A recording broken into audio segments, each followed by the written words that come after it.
The billionaire's Mercedes lay crumpled against an ancient oak smoke rising into the October twilight. Victoria Langford, whose signature could move markets, sat in designer heels worth more than most cars sobbing in the dirt.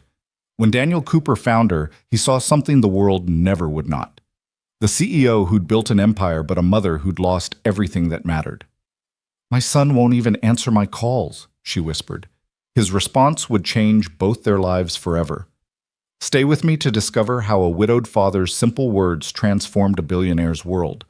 Comment your city below. I'd love to know how far this story travels.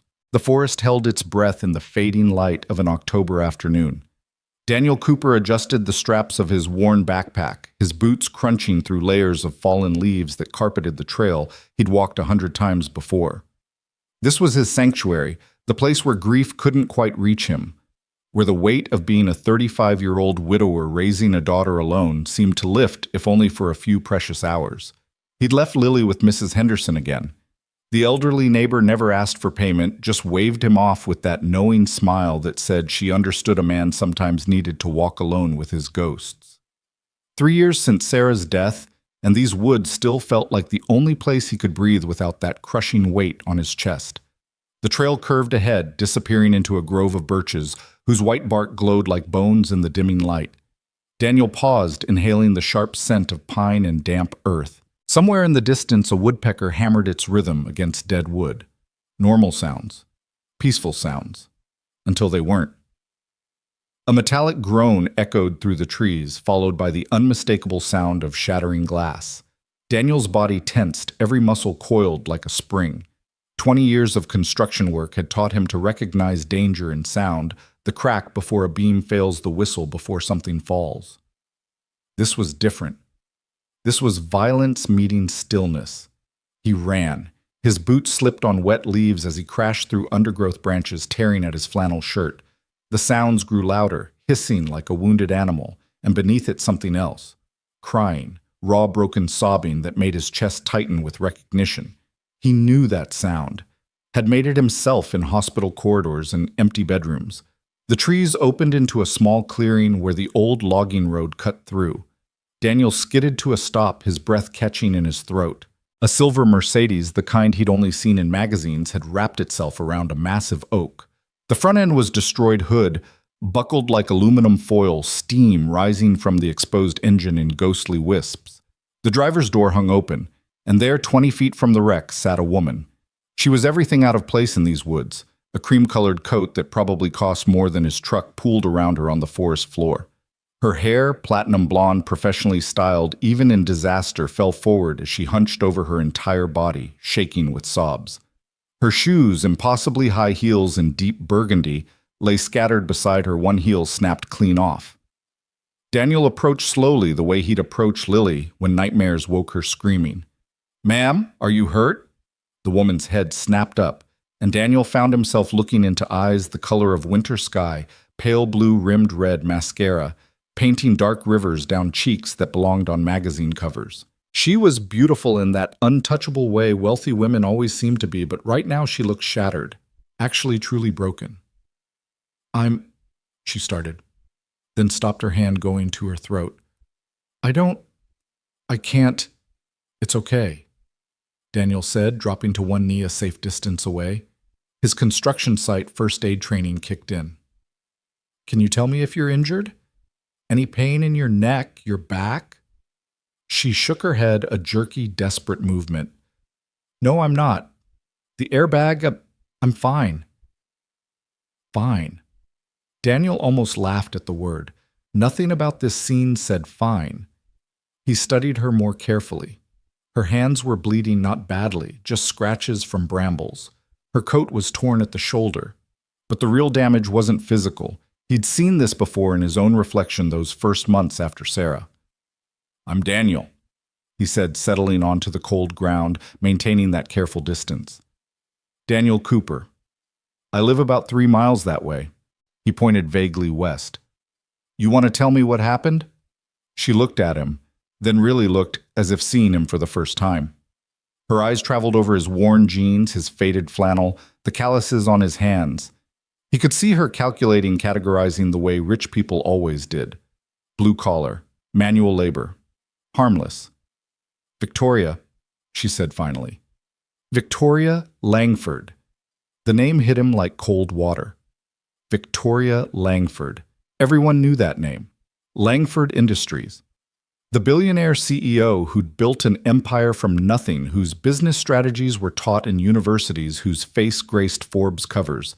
And here she was crying in his woods, looking like the world had ended. Well, Victoria, Daniel said, keeping his voice steady, looks like you've had better days. A sound escaped her half laugh, half sob. Better days. Yes, you could say that. Your phone working. Need me to call someone? Tow truck's gonna take a while to get out here, but no.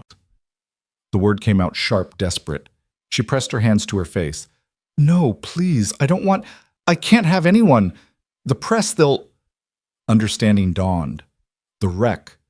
The tears, the desperate flight into nowhere. This wasn't an accident. This was someone running. Daniel knew about running. Had done it himself those early days, driving until the road ran out, trying to escape something that lived inside his own chest. Okay, he said simply. No calls. But that car's not going anywhere and temperature's dropping. You can't stay out here. I don't care. The words were muffled by her hands. I don't care about anything anymore. Daniel was quiet for a moment, listening to the forest settle around them. A crow called overhead. The Mercedes ticked and cooled its dying sounds like a metallic heartbeat slowing. You got kids? He asked suddenly. Victoria's hands dropped. She stared at him. What? Kids? You got any? Her face crumpled. Fresh tears spilled over and she wrapped her arms around herself, rocking slightly. A son. Marcus. He's 28. Tell me about him. Why? The word was bitter sharp. Why would you? Because you're sitting in the woods crying, and I'm guessing it's got something to do with him. And because I've got a daughter 7 years old, and she's the only reason I'm still breathing some days. So tell me about Marcus. Victoria was silent for so long Daniel thought she wouldn't answer. When she finally spoke, her voice was hollow. He won't speak to me. Haven't seen him in 2 years. He says I chose my company over him, over his father, over everything that mattered. She laughed bitter and broken. And the worst part? He's right. I did. I chose board meetings over birthday parties. I chose mergers over Little League games. I chose... She gestured at her destroyed car, her expensive coat, all of this over my own son. Daniel let the confession hang in the air between them. He understood the weight of regret, how it could crush you, make you do desperate things, like drive too fast on winding roads, like wrap your car around a tree because stopping felt impossible when everything inside you was screaming. My wife died 3 years ago, he said quietly. Cancer. 8 months from diagnosis to funeral. You know what she said to me near the end? She said, don't let Lily forget how to laugh. Not, I love you. Not, take care of yourself. Just, don't let our daughter forget joy exists. Victoria looked at him, really seeing him now. This stranger in work boots who'd stumbled into her catastrophe. Did she, Victoria asked, forget I mean every damn day for 6 months? Then one day she laughed at something stupid. Our neighbor's cat fell off a fence chasing a bird. Just giggled like the world wasn't ending. And I realized kids don't forget joy. They just need someone to show them it's okay to feel it again. Marcus isn't 7, Victoria said. He's a grown man who's made his choice. He's made it very clear he doesn't need me, doesn't want me. Maybe, Daniel said. Or maybe he's waiting for you to prove he's wrong. Victoria's laugh was hollow. With what more money? Another trust fund, I tried that. He sent the check back torn into pieces. So, don't send money. Then what? What could I possibly? Show up, Daniel said simply. Just show up. The words hung between them like a challenge.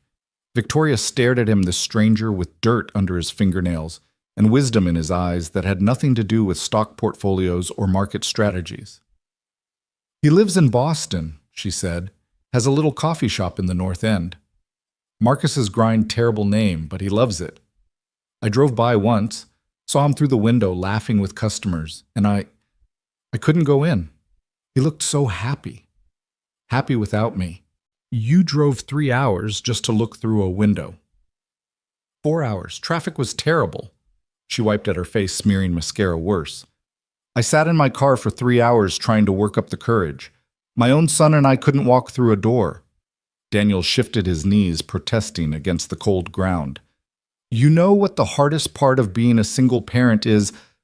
Victoria shook her head. Showing up when you've got nothing left. When you're so tired you can't see straight, when grief's eating you alive, when you'd rather crawl into bed and never come out. But you show up anyway. Make the lunch. Read the story. Pretend the world's not ending, because that's what love does. I don't know how to do that, Victoria whispered. I know how to run companies. I know how to read markets, predict trends, maximize profits. But I don't know how to just show up, not without an agenda, not without a plan. Then learn, Daniel said. Same way you learned all that other stuff. It's not that simple. Never said it was simple, said it was necessary. Victoria looked at her hands, the perfect manicure now chipped and dirty. What if he rejects me? What if I try and he just doesn't want me? Daniel thought of Sarah in her hospital bed, fighting for each breath, still trying to make him promise to live, really. Live, not just exist. Then at least you'll know you tried. That's more than most people get. A wind picked up, sending leaves swirling around them like confetti at the world's saddest party. Victoria shivered, pulling her ruined coat tighter. Come on, Daniel said, standing and extending his hand. Let's get you somewhere warm. We can deal with the car later. She looked at his hand, rough, calloused, steady for a long moment. I don't even know you. No, Daniel agreed. But you're sitting in the woods crying about your son, and I'm a dad who knows what it's like to feel lost. Sometimes that's enough. Victoria took his hand. Her grip was surprisingly strong for someone who looked so broken. Daniel helped her to her feet, noticing how she favored her left ankle. You sure you're not hurt? Just twisted. These shoes... She looked at the broken heel with disgust. $800 for shoes you can't even walk in. What was I thinking? That they looked good, Daniel said, picking up both shoes and handing them to her. Nothing wrong with wanting to look good. She almost smiled. Almost. You always this nice to crazy women who crash cars in your woods. These aren't my woods, and you're not crazy. You're hurt. There's a difference. They started walking, Victoria limping slightly, holding onto Daniel's arm for support. The path was rough roots and rocks hidden under the carpet of leaves, and she struggled even in bare feet. Here, Daniel said, stopping. Without ceremony, he scooped her up, one arm under her knees, the other around her shoulders. What do you put me down? I'm fine. You're barefoot with a twisted ankle, and it's a mile to where I parked my truck. Just let someone help you. When's the last time you did that? Victoria went still in his arms. She was lighter than he expected, all sharp angles and designer fabric. I don't remember, she admitted quietly. They walked in silence for a while, Daniel's breathing steady despite the burden, Victoria rigid as a board in his arms, clearly uncomfortable with the vulnerability of being carried. Your daughter, she said suddenly. Lily. Tell me about her. Daniel's face softened. She's 7, going on 30. Loves dinosaurs, hates vegetables, thinks she can talk to animals. Has her mom's eyes green like spring grass and my stubbornness. She's everything. Does she know about her mom? Yeah, we talk about Sarah all the time. Keep her pictures everywhere. Lily knows she was loved by someone amazing who had to leave too soon. How do you do it? The single parent thing? Daniel adjusted his grip slightly as they navigated around a fallen log. Badly most days. Burned dinner last night. Forgot about picture day at school last week. She went in a dinosaur t-shirt with a grape juice stain, but she laughed about it, said she looked authentic. 7 years old and using authentic. Reads everything she can get her hands on, including my construction manuals, which leads to interesting dinner conversations about load-bearing walls. Despite everything, Victoria found herself almost smiling. Marcus was like that, obsessed with how things worked, took apart every electronic in the house. I was so angry when he dismantled my laptop. I was supposed to present to the board the next day, and my 12-year-old had turned it into spare parts. What did you do? Her face fell. Had my assistant get me a new one. Grounded him for a month. Missed his science fair because of that board meeting. She was quiet for a moment. He'd built a robot. Won first place. I found the trophy years later shoved in the back of his closet. They emerged from the heavier woods onto the old logging road where Daniel had parked his pickup, a battered Ford that had seen better decades. He set Victoria down gently beside it, opening the passenger door. It's not a Mercedes, he said apologetically. It's perfect, Victoria said and meant it. The bench seat was worn soft patches of duct tape holding tears closed. It smelled like coffee and sawdust and something indefinably safe. Daniel started the engine, cranking the heat. There's a blanket behind the seat if you're cold. Victoria reached back, pulling out a fleece blanket covered in cartoon princesses. Lily's, she gets cold on the way to school, refuses to wear her coat because it's not cool. At 7, social pressure starts early these days.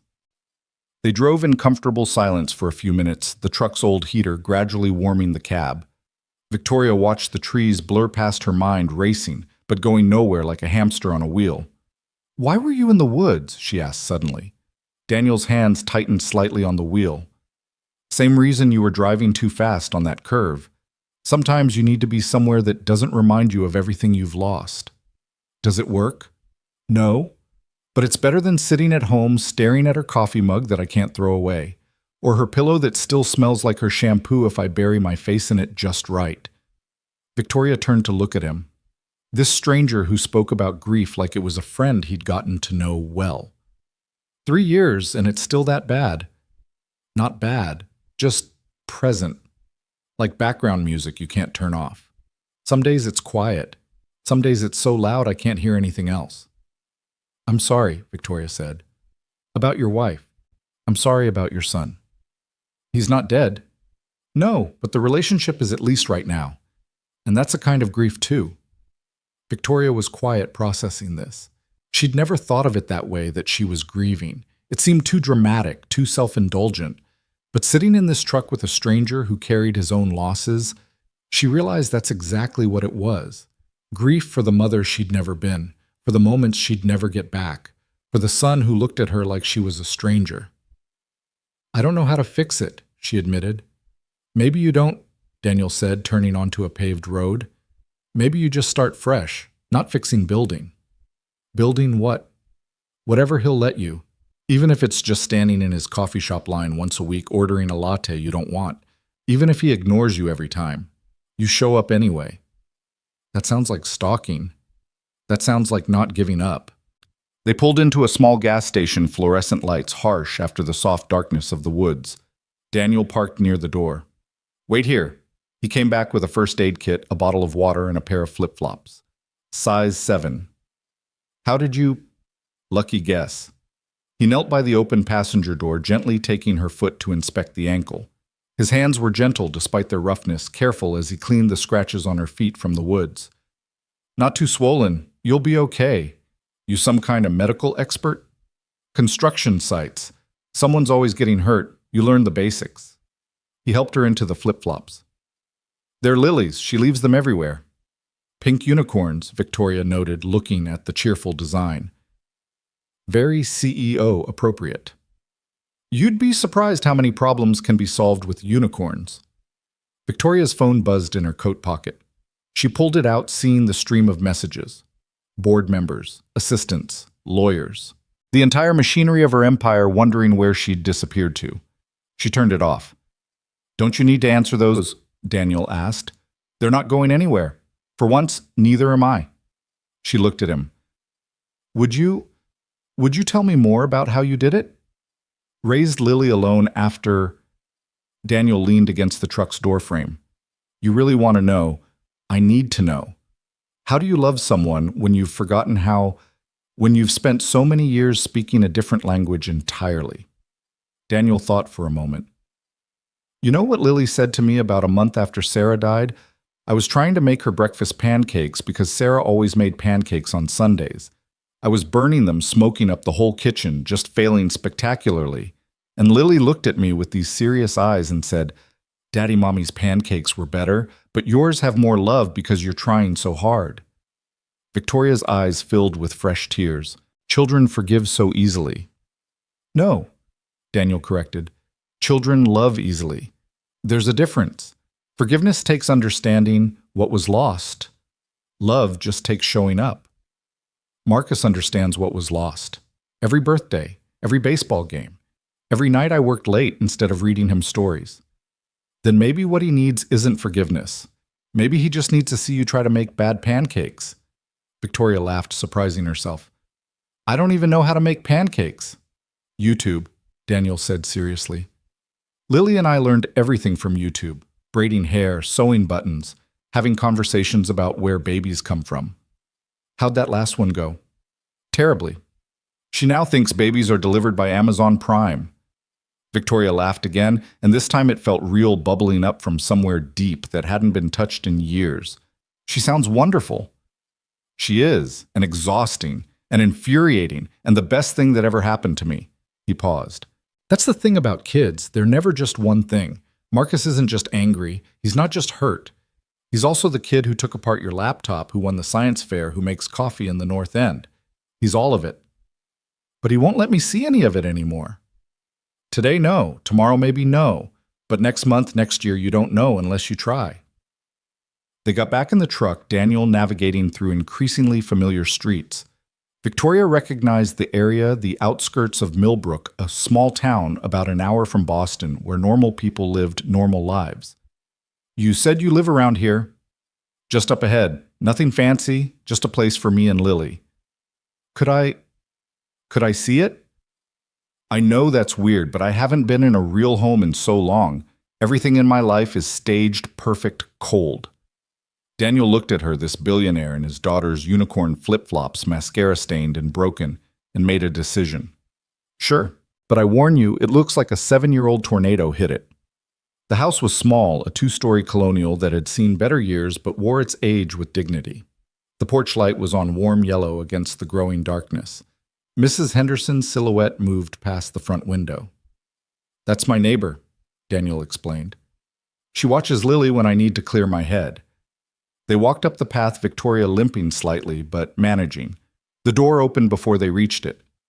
Daniel Cooper. I was about to send out a search. Mrs. Henderson stopped, taking in Victoria's appearance. Oh my, dear, are you all right? Car accident, Daniel said simply. Mrs. H., this is Victoria. Victoria, Mrs. Henderson. The older woman's eyes were sharp but kind. Come in, both of you. You look like you need tea. Or something stronger. The house's interior was exactly what Victoria expected and nothing she could have imagined. Toys scattered across worn hardwood. Children's artwork covering the refrigerator. Photos everywhere, a beautiful woman with kind eyes and dark hair smiling from dozens of frames. Sarah. This was Sarah's house, still just with her physical presence removed. Daddy? A small missile in dinosaur pajamas launched itself at Daniel's legs. You were gone forever. 2 hours a monster, that's not forever. Lily peered around her father at Victoria, curious but unafraid. Why is that lady wearing my flip-flops? Her shoes broke, Daniel said simply. So I lent her yours.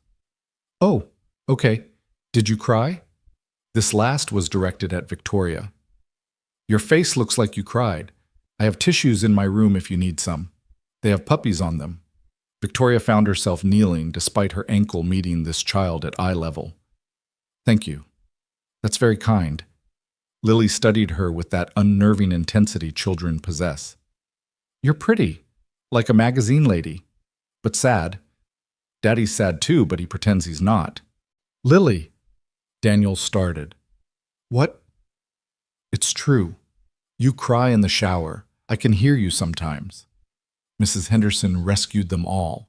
Lily, why don't you show our guest your dinosaur collection while your dad and I make tea? Lily grabbed Victoria's hand without hesitation. Come on, I have 73 dinosaurs, but T-Rex is the best because he has tiny arms like when I try to make my bed.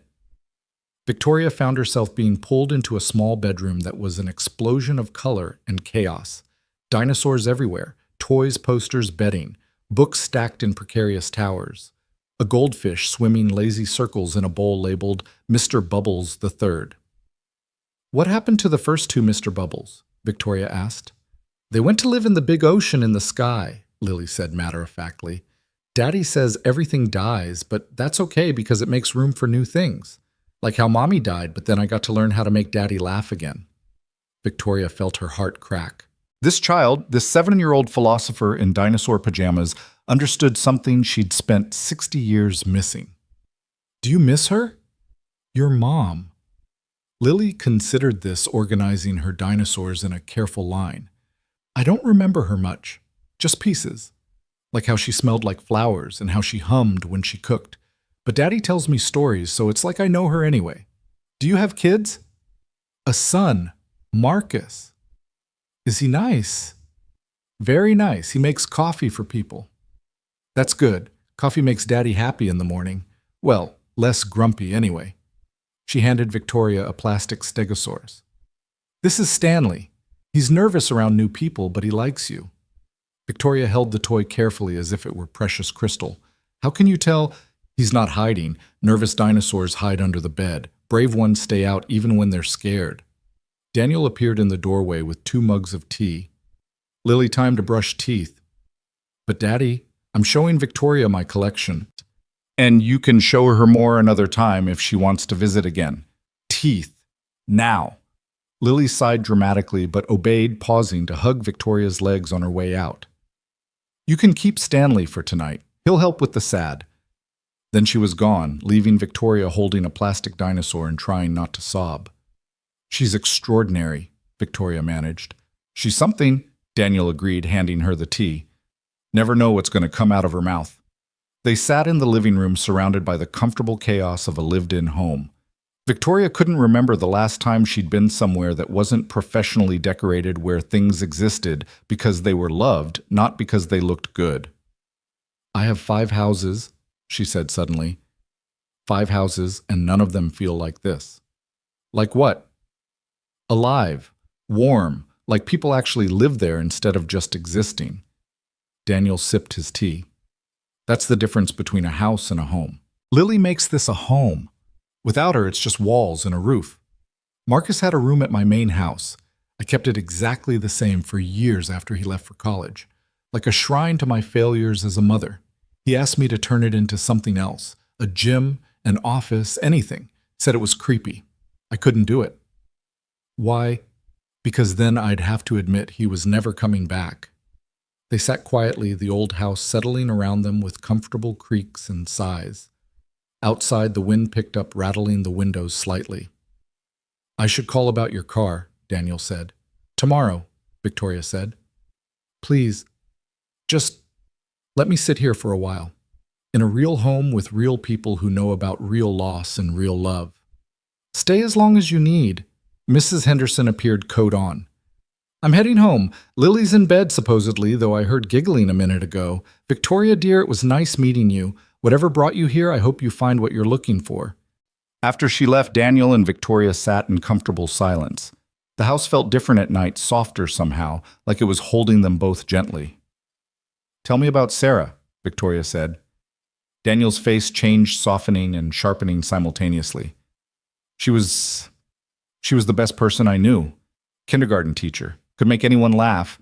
Saw good in everything, even me when I was just some construction worker with big dreams and empty pockets. "How did you meet?" "Her car broke down. I stopped to help. She was trying to change her own tire in a wedding dress. She was in a friend's wedding running late. Covered in grease, swearing like a sailor, absolutely furious. Most beautiful thing I'd ever seen." Victoria smiled. "Love at first sight. Love at first laugh. She made some joke about always being a bridesmaid, never a mechanic. I was gone." "How long were you married?" 10 years. Best 10 years even with the last one. Even watching her fade away, she was still teaching me things. How to be brave. How to let go. How to hold on to what matters. What matters?" Daniel looked at her. Really looked at her.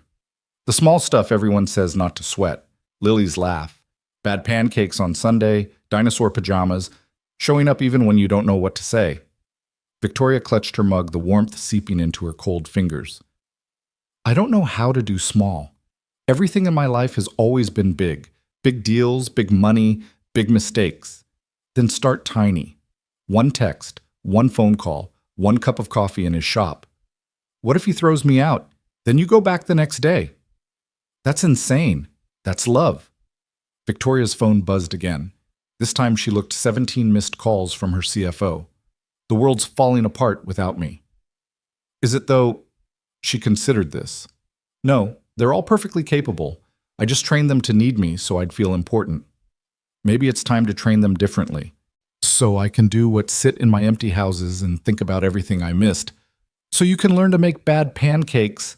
Victoria laughed, but it was edged with tears. You make it sound so simple. Not simple, Daniel corrected. Just necessary. You asked how I do it, raise Lily alone. The answer is badly with help and one day at a time. That's all any of us can do. A small voice from the hallway interrupted them. Daddy, I can't sleep. Lily padded out in her dinosaur pajamas, trailing a stuffed triceratops. Without hesitation, she climbed into Daniel's lap, then reached out to hold Victoria's hand. Bad dreams? Daniel asked. No, sad dreams. About the magazine lady. Victoria's breath caught. About me. You were all alone in a big castle with no one to read you stories.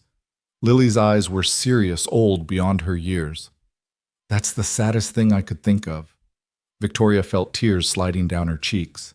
This child, this beautiful, intuitive child, had seen straight through her in the way only children can.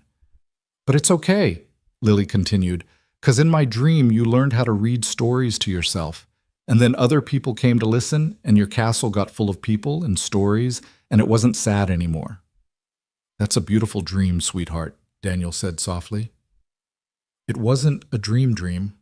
It was a wake-up dream. The kind where you're not really asleep, but you're not really awake either. She looked at Victoria with those intense eyes. You should call your son. How did you... You have the same look Daddy gets when he talks about Mommy, like you lost something but you don't know where to look for it. Victoria found herself pulling this strange, wonderful child into a hug. Lily went willingly wrapping her small arms around Victoria's neck. He makes coffee, Lily said into Victoria's shoulder. That's good. Coffee makes people happy. Maybe he could teach you to make coffee and you could teach him something. What could I possibly teach him? Lily pulled back, considering. How to be brave enough to let someone love you even when you think you don't deserve it. Daddy says that's the hardest thing to learn. Daniel's eyes widened. When did I say that? To Mrs. Henderson when you thought I was asleep, but I'm never asleep when you think I am. Victoria laughed through her tears. You're raising a spy. Apparently so. Daniel stood Lily in his arms. Come on, monster. Back to bed. For real this time. Can Victoria tuck me in too? They both looked at Victoria, who nodded, unable to speak. The three of them went to Lily's room where the nightlight cast dinosaur shadows on the walls. Lily climbed into her bed, arranging approximately 17 stuffed animals around her. Tell me a story, she demanded. Victoria, you tell it. Victoria sat on the edge of the bed, searching her memory. When had she last told Marcus a bedtime story? Had she ever, once upon a time, she began, there was a queen who lived in a tall glass tower. The story that emerged surprised her, a queen who forgot how to speak any language but the language of coins and kingdoms until a small bird taught her to sing again. By the end, Lily was asleep, breathing softly, one hand still holding Victoria's. Daniel motioned for her to follow him out. They stood in the hallway and Victoria realized she was crying again. I never did that for Marcus, not once. I had nannies for bedtime. You did it for Lily. That counts. Does it? Or am I just playing pretend with someone else's child because it's easier than facing my own? Daniel leaned against the wall, considering her question seriously. Maybe you're practicing. Maybe you're remembering. Maybe you're learning. Does it matter which? They returned to the living room, but the moment felt different now. Heavier. Victoria knew she had to leave soon, had to face the wreckage of her car and her life. I should call that tow truck, she said. Yeah, I'll drive you back. But neither moved. They sat there, two broken people in a house full of love and loss, neither quite ready to return to their separate worlds. What was the worst part? Victoria asked suddenly. After Sarah died. What was the absolute worst part? Daniel didn't hesitate. The silence. Not just the quiet, but the absence of her particular sounds, the way she hummed when she was happy, her terrible singing in the shower, the way she talked to herself while cooking. The house felt dead without her noise. Marcus used to bang on drums, had a whole kit in the garage, drove me insane. I soundproofed his room, then made him practice at school. The house has been quiet ever since he left. Maybe that's where you start. Make some noise he might want to hear. Like what? Like the mother learning to speak her son's language instead of expecting him to speak hers. Victoria's phone rang. Her CFO again. This time she answered. Richard, I'm fine. The car's totaled, but I'm fine. Cancel my meetings for the next week. Actually, cancel them for the next month. She could hear the panic in Richard's voice, even from where Daniel sat. The Singapore deal can wait. The merger can wait. Everything can wait. She paused, listening. Because I just remembered something more important than any deal. Handle it, Richard.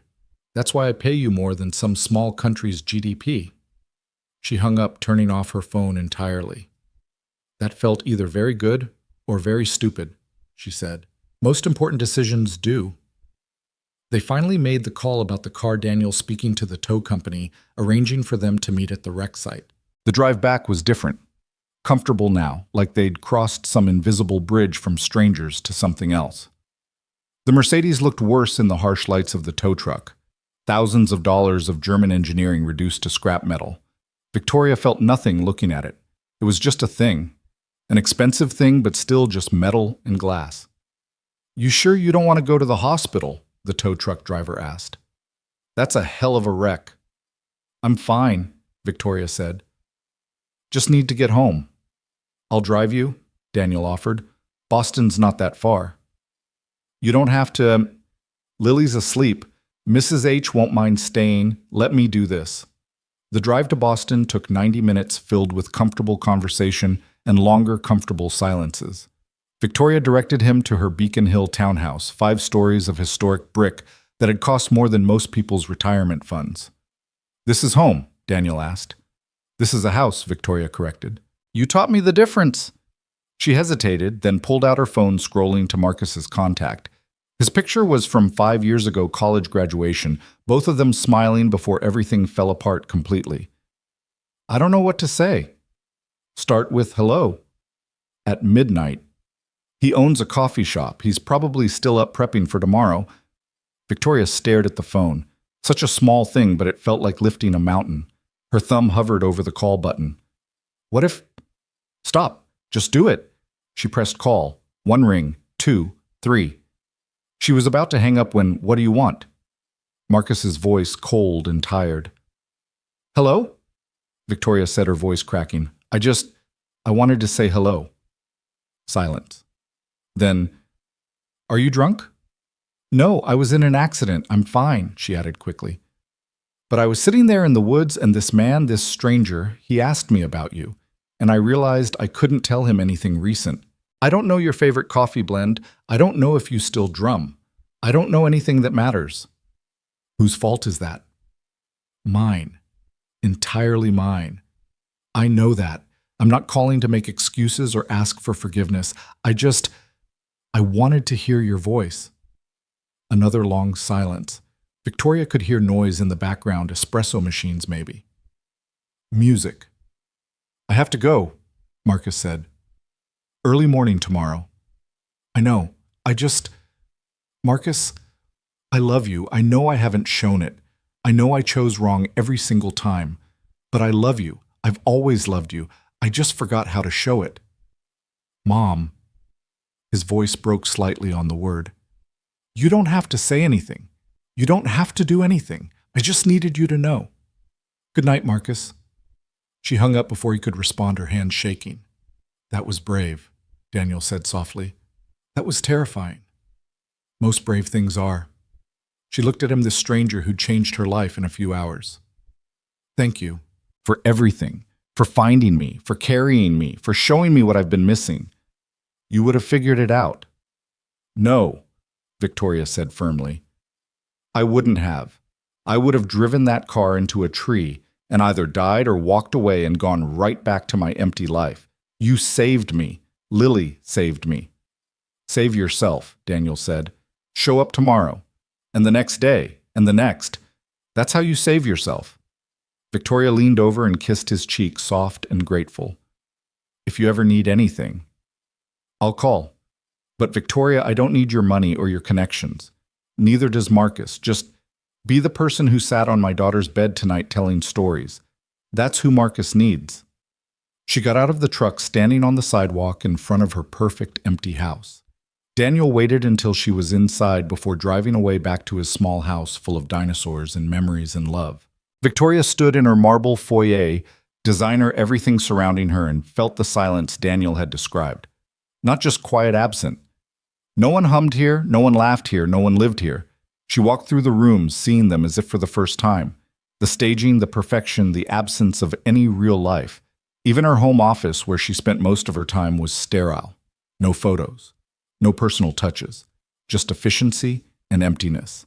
She climbed to the 4th floor to the door she rarely opened. Marcus's room exactly as he'd left it at 18. Drum kit in the corner.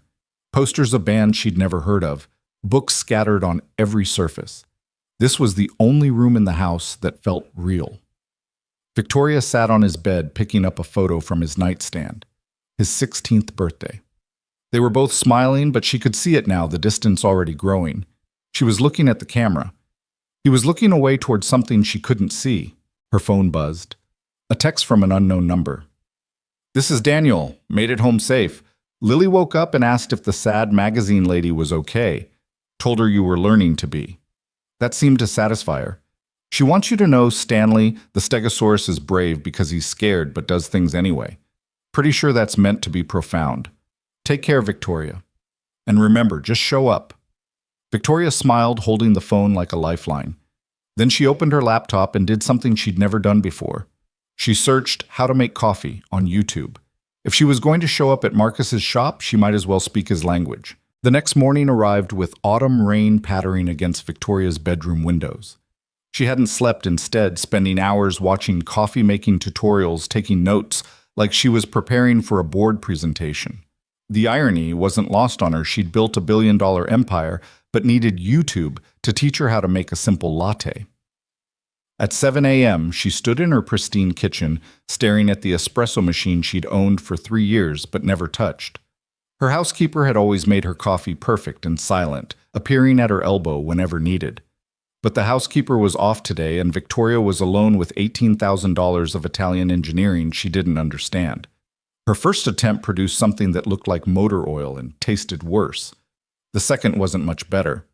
By the 5th try, she had something that might generously be called coffee adjacent.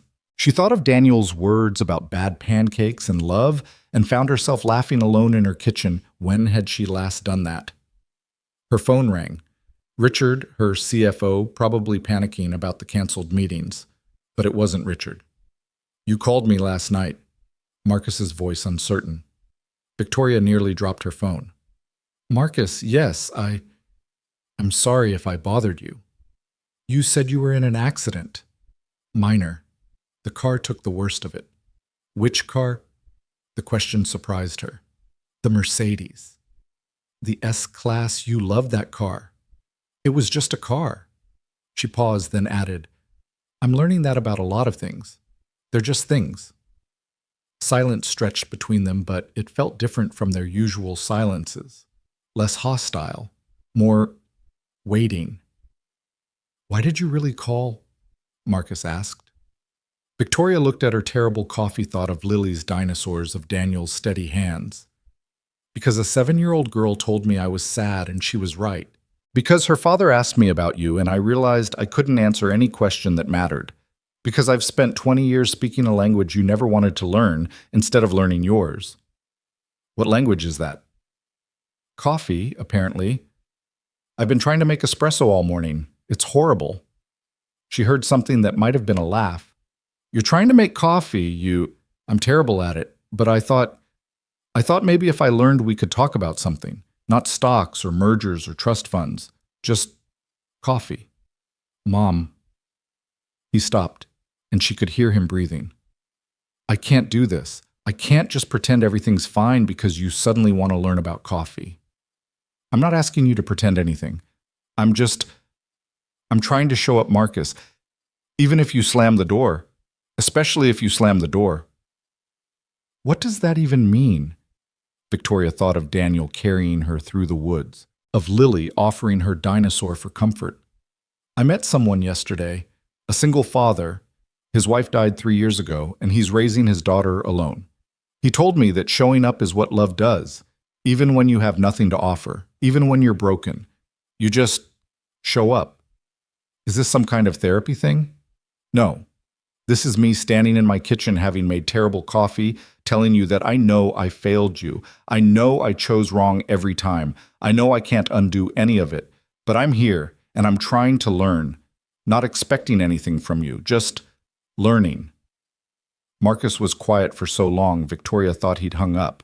Then, the key to espresso is the grind. Too fine, and it's bitter. Too coarse, and it's sour. You need to find the middle ground.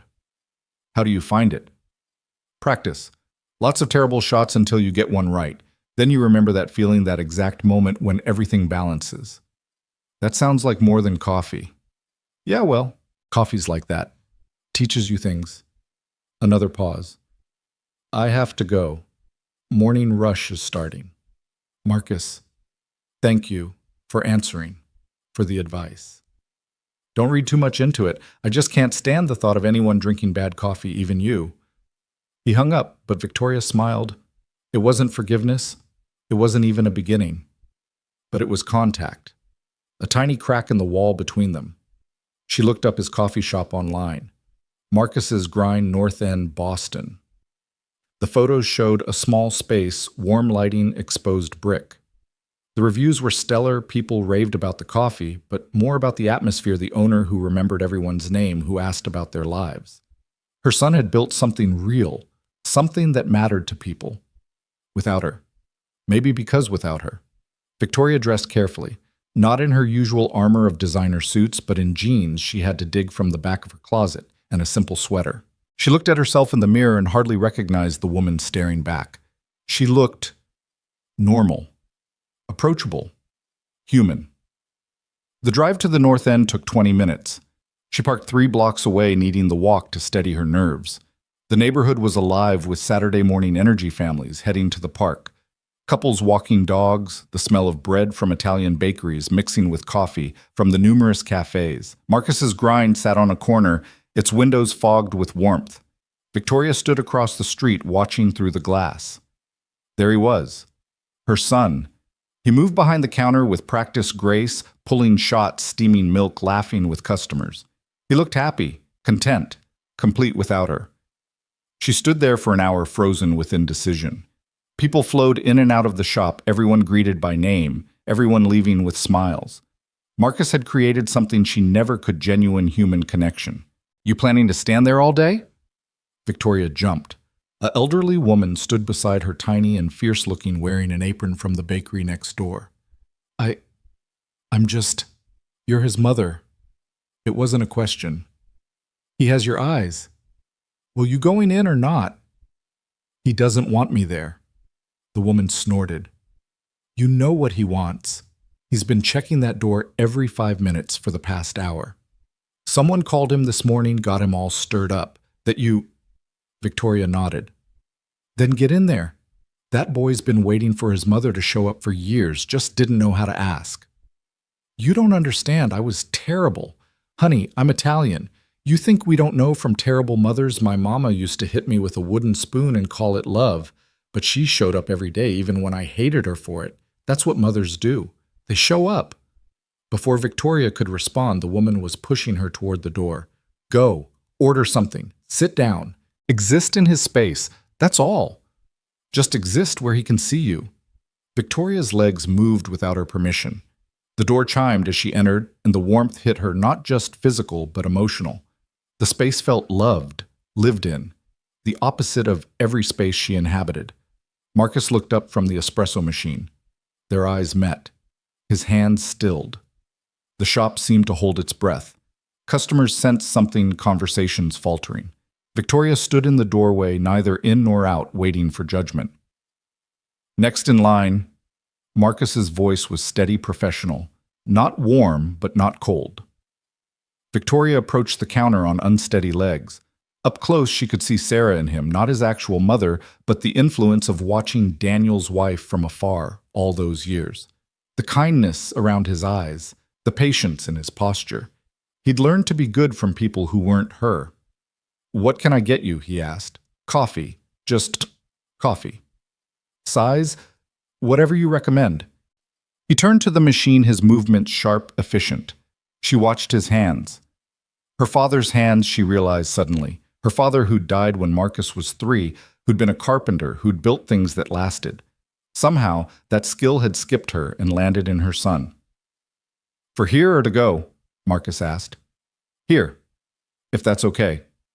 He nodded, pulling a ceramic mug from beneath the counter. She watched him work, noting the care he took, the precision. This wasn't just coffee to him. It was craft, art, love. He set the mug in front of her. The foam on top formed a perfect rosetta. "That'll be $3.50. She handed him a 20. "Keep the change." "We don't accept tips over 15%. He made change, pushing it across the counter. "Table by the window is free." Victoria took her dismissal and her coffee to the indicated table. She sat warming her hands on the mug, watching him return to his routine. But she caught him glancing her way, quick checks to see if she was still there. The coffee was perfect. Complex balance, nothing like her morning attempts. She thought of his words about finding the middle ground and wondered if they were both trying to find it now in this careful dance of presence without pressure. An hour passed. She nursed her coffee, watched the rhythm of the shop. Marcus knew everyone. The construction worker got his usual with an extra shot. The young mother got her decaf with real sympathy for her exhaustion. The elderly man got his coffee and a chess partner for 20 minutes when the rush died. This was what she'd missed. Not just Marcus's childhood, but his evolution into this person who created community wherever he went. She'd been so focused on teaching him to conquer, she'd missed him learning to connect. Her phone buzzed. "Daniel. How's the coffee?" She smiled, typing back, "Perfect. Sitting in his shop. He hasn't thrown me out yet." "That's a win. Lily wants to know if you still have Stanley."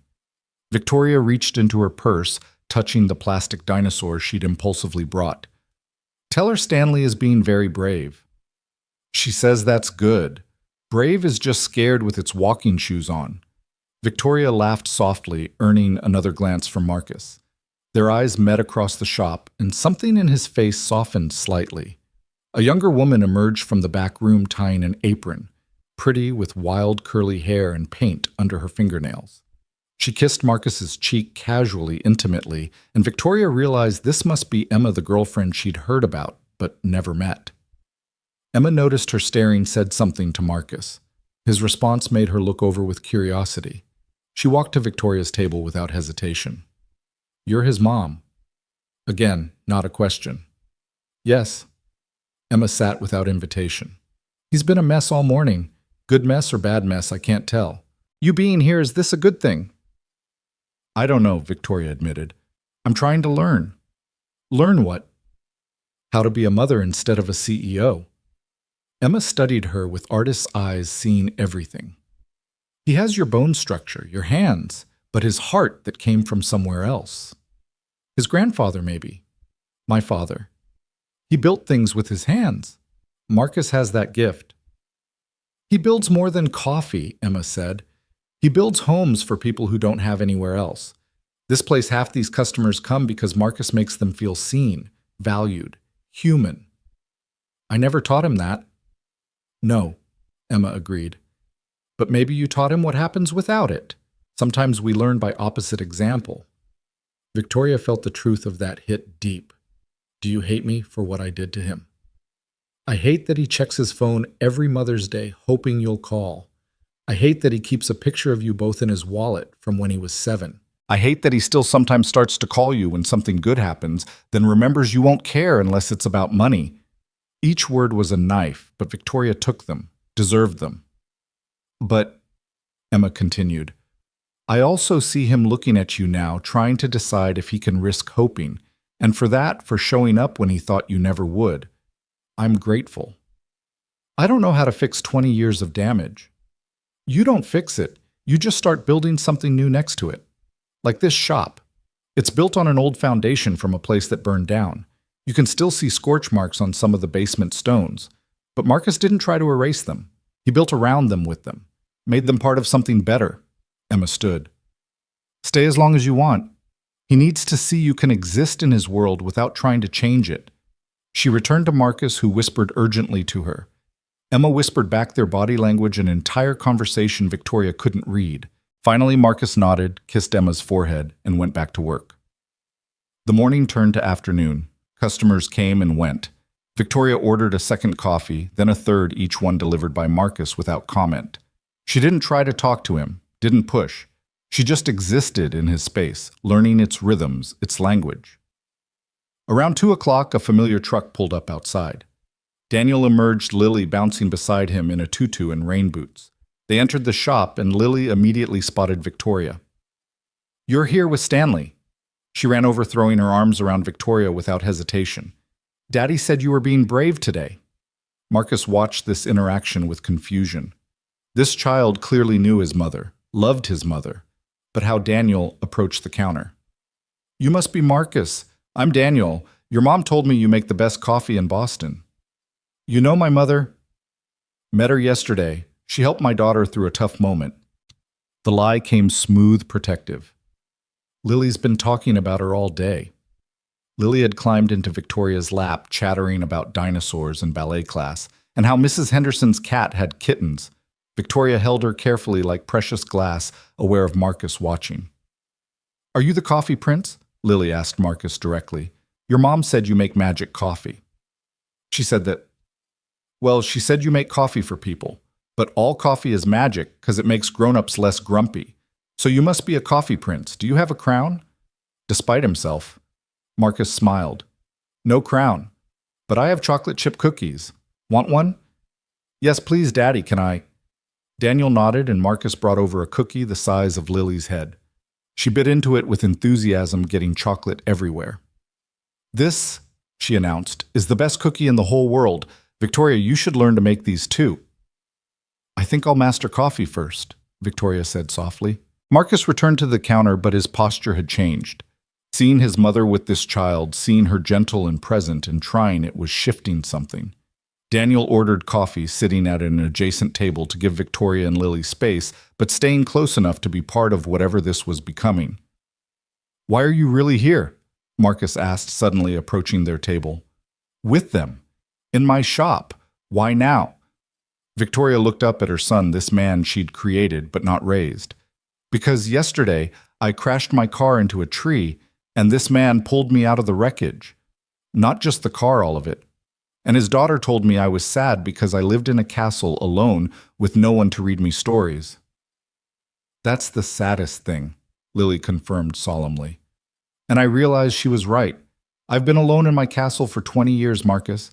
Even when you were there, I was alone because I forgot how to speak any language but money and power. So I'm trying to learn new languages, coffee, cookies, whatever you'll teach me.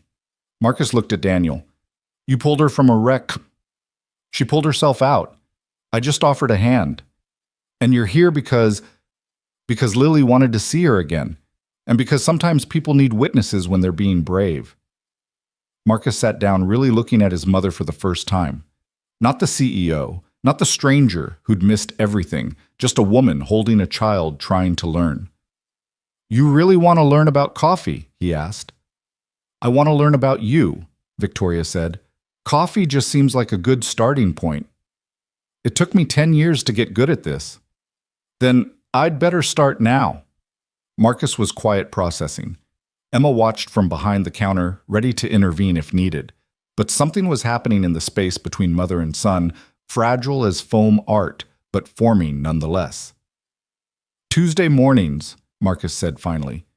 Shops closed until noon. If you want to learn, really learn, not just play at it, you come Tuesday mornings, 5 a.m. 5 a.m. That's when the real work happens. Cleaning machines, checking inventory, tasting new blends, the stuff that makes the rest possible. You want to learn coffee, you learn all of it. Okay, 5 a.m. Tuesday. Every Tuesday. Not just when you feel like it. Not just until you get bored. Every Tuesday until I say, you're done. Every Tuesday, Victoria agreed. Marcus stood to return to work, then paused. That crash. Were you trying to... No, Victoria said quickly. No, I was just driving too fast, not paying attention. I was upset about us, about everything I'd broken. But no Marcus. I wouldn't do that to you. He nodded, relief visible in his shoulders. Good. Because despite everything that would break me completely. He went back behind the counter, and Victoria felt something crack open in her chest. He still cared. Despite everything, he still cared enough to be broken by her loss. He's nice, Lily announced. Sad like you and Daddy, but nice. Are you going to be friends now? I hope so, Victoria said. It might take time. That's okay. The best things take time, like growing sunflowers, or learning to read, or making Daddy smile again after Mommy went to heaven. Daniel reached over, squeezing Lily's hand. What did we say about talking about heavy stuff with new friends? But Victoria's not new. She's Stanley's friend, and Stanley's been with us forever. The logic of children. Victoria found herself laughing, real and surprised, and caught Marcus smiling slightly as he steamed milk. They stayed another hour. Lily colored with crayons Emma produced, creating elaborate dinosaur coffee shops. Daniel and Victoria talked quietly about nothing important: construction projects, Lily's school, the weather. Normal conversation between normal people, except one of them was worth billions, and the other had saved her from herself. When they finally left, Marcus walked them to the door. Tuesday, he said to Victoria. 5 a.m. Don't be late. I won't be. He looked at Daniel, extended his hand. Thank you. For whatever you did yesterday. For bringing her back. Daniel shook his hand. She brought herself back. Sometimes we just need someone to remind us which direction to walk. Outside, Lily danced ahead to the truck, splashing in puddles. Victoria stood on the sidewalk, looking back at the shop where Marcus stood in the window, watching. Progress, Daniel said. Baby steps. Victoria agreed. But steps nonetheless. Want to follow us back? Lily's demanding I make my famous terrible spaghetti, and apparently you need to be there to witness it. Victoria looked at this man who'd appeared in her life less than 24 hours ago and changed everything. Why are you doing this, really? Daniel considered the question. Because I know what it's like to lose everything that matters. And I know what it's like to rebuild from scorched earth. And because Lily's right, the sad stuff is less sad when you share it with people who understand. Is that what we are, people who understand? I think maybe we could be, if you want. Victoria thought of her empty houses, her perfect loneliness, the silence that had driven her into the woods. Then she looked at Lily, spinning in circles, arms spread wide to catch rain that had started to fall. I'd like that, she said. I'd like that very much. The drive to Millbrook felt different this time. Following Daniel's truck, watching Lily's hands make shapes against the back window, Victoria felt something she hadn't experienced in decades. Belonging. Not to a place or a position, but to a moment, a possibility, a small family that was teaching her how to be human again. Her phone rang. Her lawyer. She declined the call. Then her head of acquisitions. Declined. The entire machinery of her empire trying to pull her back, and for once, she resisted. Another call. Marcus. You forgot your change, he said. From the 20. Keep it. I told you we don't. Then put it towards someone's coffee, someone who looks like they need kindness. Silence. Then, that woman, with the kid, is that something? Victoria understood what he was asking. Was she replacing him? Finding the family she wanted instead of the one she'd failed? No, she said firmly. That's a man who lost his wife and is raising his daughter alone and somehow still believes in kindness. And that little girl is pure magic who sees through everyone's walls. They're teaching me things I should have known all along. But they're not replacements, Marcus. No one could replace you. No one. Okay.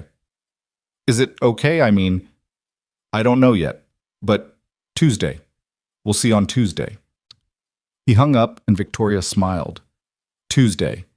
She'd never looked forward to 5 a.m. before, but now it felt like Christmas morning promised. At Daniel's house, Lily immediately dragged Victoria to the kitchen to watch the spaghetti disaster unfold. Daniel wasn't kidding, he was a terrible cook. The pasta was somehow both overcooked and crunchy. The sauce was from a jar but still managed to burn. The garlic bread was charcoal on one side, raw on the other.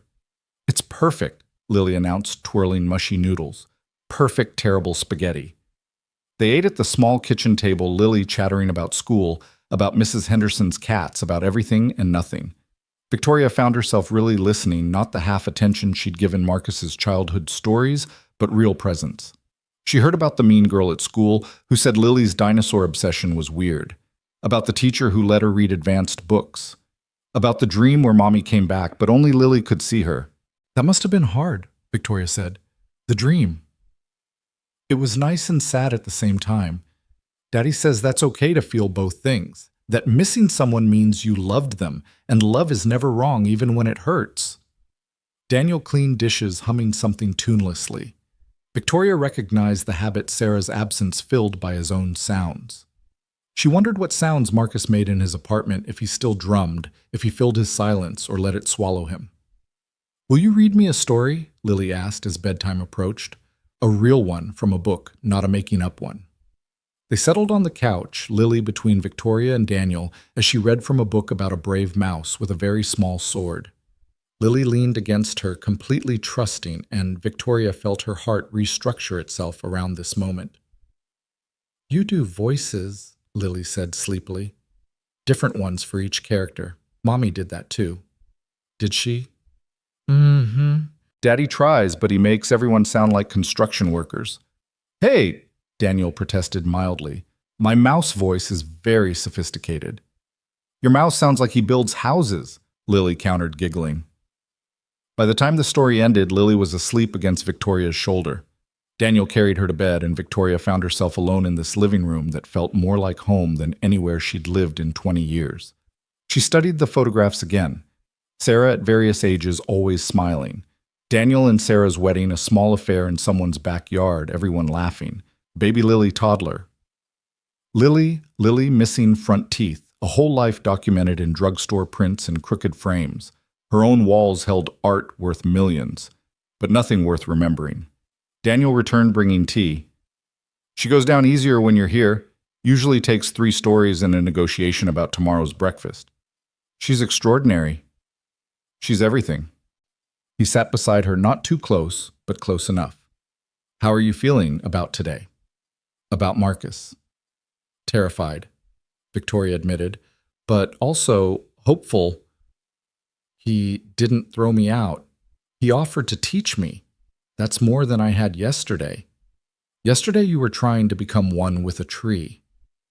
Yesterday I was lost. And today," Victoria considered, "today I'm still lost, but at least I know it, and I have people willing to help me find my way." They sat quietly drinking tea, existing in the comfortable silence of 2 people who understood grief's geography. Outside, rain continued, gentle now, watering gardens and washing streets clean. "Can I ask you something?" Victoria said. "About Sarah." "Sure." "Do you think she would have liked me?" Daniel smiled.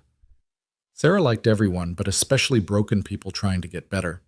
She collected them like stray cats. Would have taken one look at you and decided you needed feeding and fixing. I could have used that 20 years ago. 20 years ago, you wouldn't have let her. You had to crash first, hit the tree literally and figuratively. Sometimes that's the only way we stop long enough to change direction." Victoria's phone buzzed. A text from Marcus. "Bring work clothes Tuesday. You're going to get dirty." She showed Daniel, who laughed. "He's going to make you clean the machines." That's his test for new employees. They can handle the gross parts, the milk residue, the grounds, the endless cleaning. They can handle coffee. Did everyone pass? Emma threw up the first time, but she came back. He married her 6 months later, well, not officially, but in every way that matters. He's happy with her. He's himself with her. That's better than happy. Victoria thought about all the relationships she'd had where she'd been anything but herself. The marriage to Marcus's father, a business arrangement that produced a child but never love.